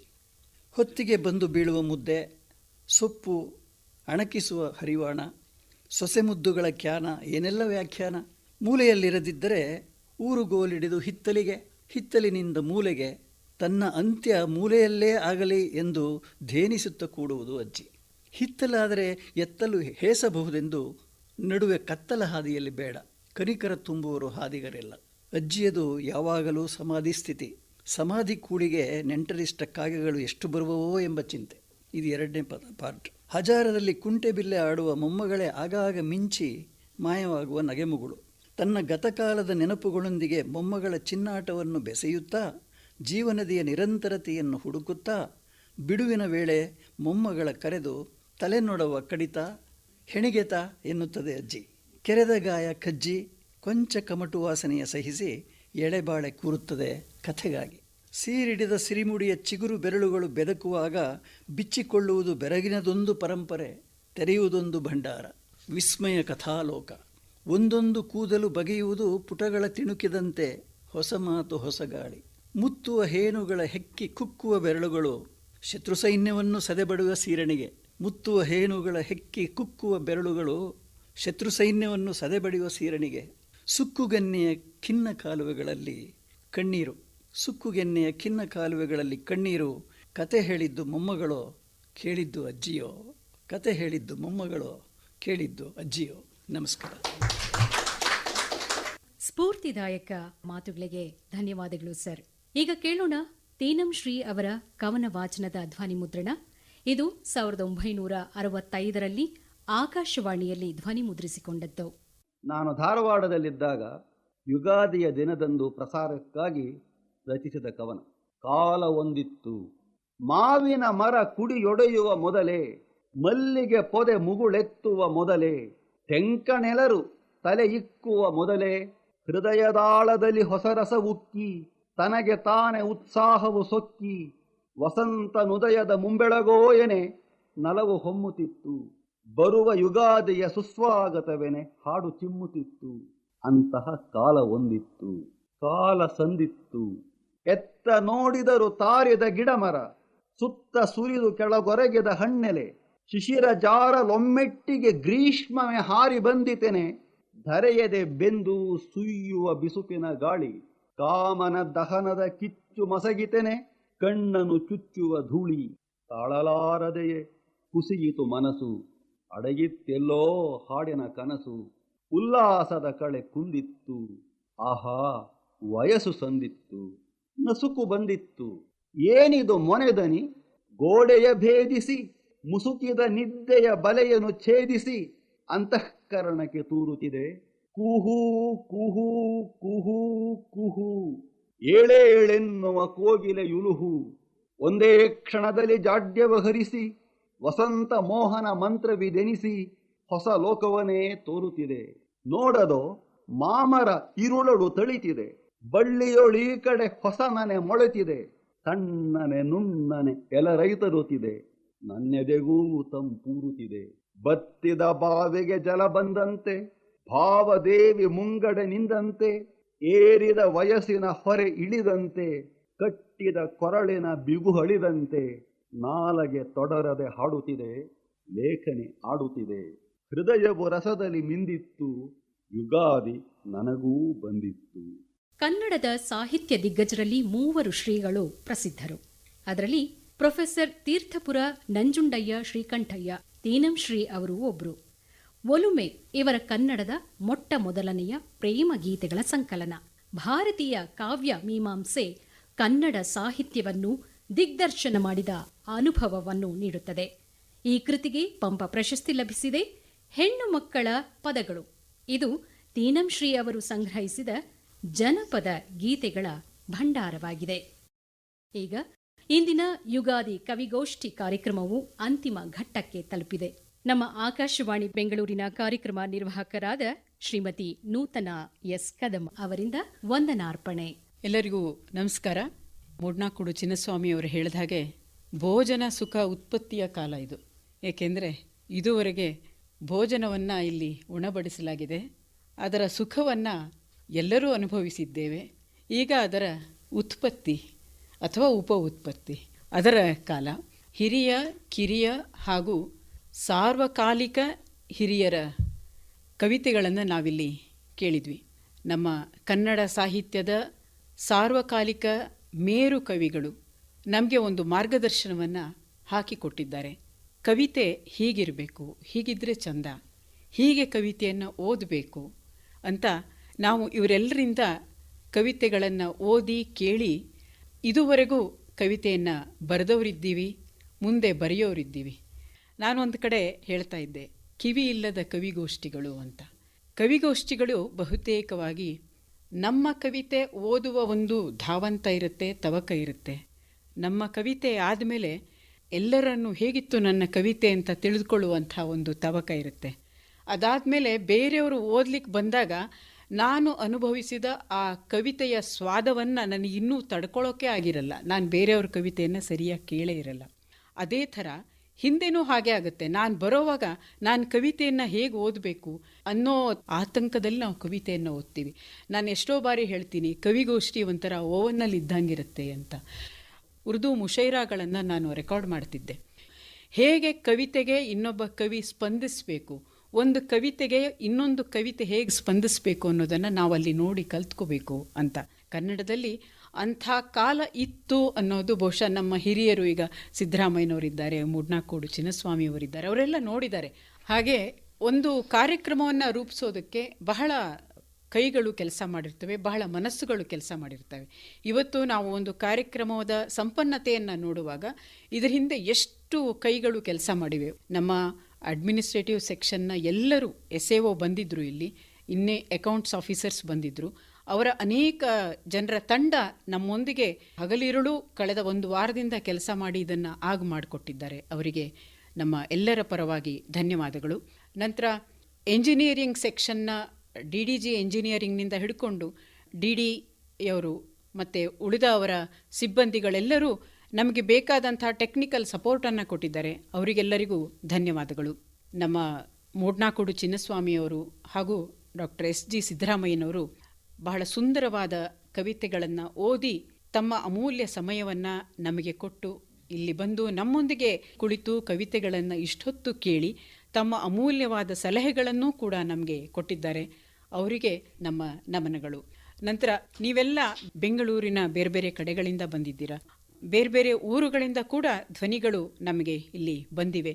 ಹಾಗೆ ಅದನ್ನು ಆಗು ಮಾಡಿಸಿದಂತಹ ನಿಮಗೆ ಹಾಗೂ ಈ ಬೇರೆ ಕಡೆಗಳಿಂದ ಕವಿತೆಗಳನ್ನು ಕಳಿಸಿದಂತಹ ಎಲ್ಲರಿಗೂ ಹೃತ್ಪೂರ್ವಕ ಧನ್ಯವಾದಗಳು ಆಕಾಶವಾಣಿಯ ಪರವಾಗಿ. ಇದು ಕವಿತೆಯ ಒಂದು ಸೊಗಸು. ಕವಿತೆ ನಾವು ಇಲ್ಲಿದ್ದೇ ಕೇಳಬೇಕಂತಿಲ್ಲ, ಎಲ್ಲಿದ್ದರೂ ನಾವು ಕವಿತೆಯನ್ನು ಕೇಳಬಹುದು, ಆಸ್ವಾದಿಸಬಹುದು ಅನ್ನೋದಕ್ಕೆ ಒಂದು ಮಾದರಿಯಾಗಬಲ್ಲದು ಇಂತಹ ಕಾರ್ಯಕ್ರಮ. ಜೊತೆಗೆ ನಿರ್ಮಲಾ ಕಾರ್ಯಕ್ರಮವನ್ನು ನಿರ್ವಹಿಸಿದ್ದಾರೆ, ಅವರಿಗೂ ಕೂಡ ಧನ್ಯವಾದಗಳು.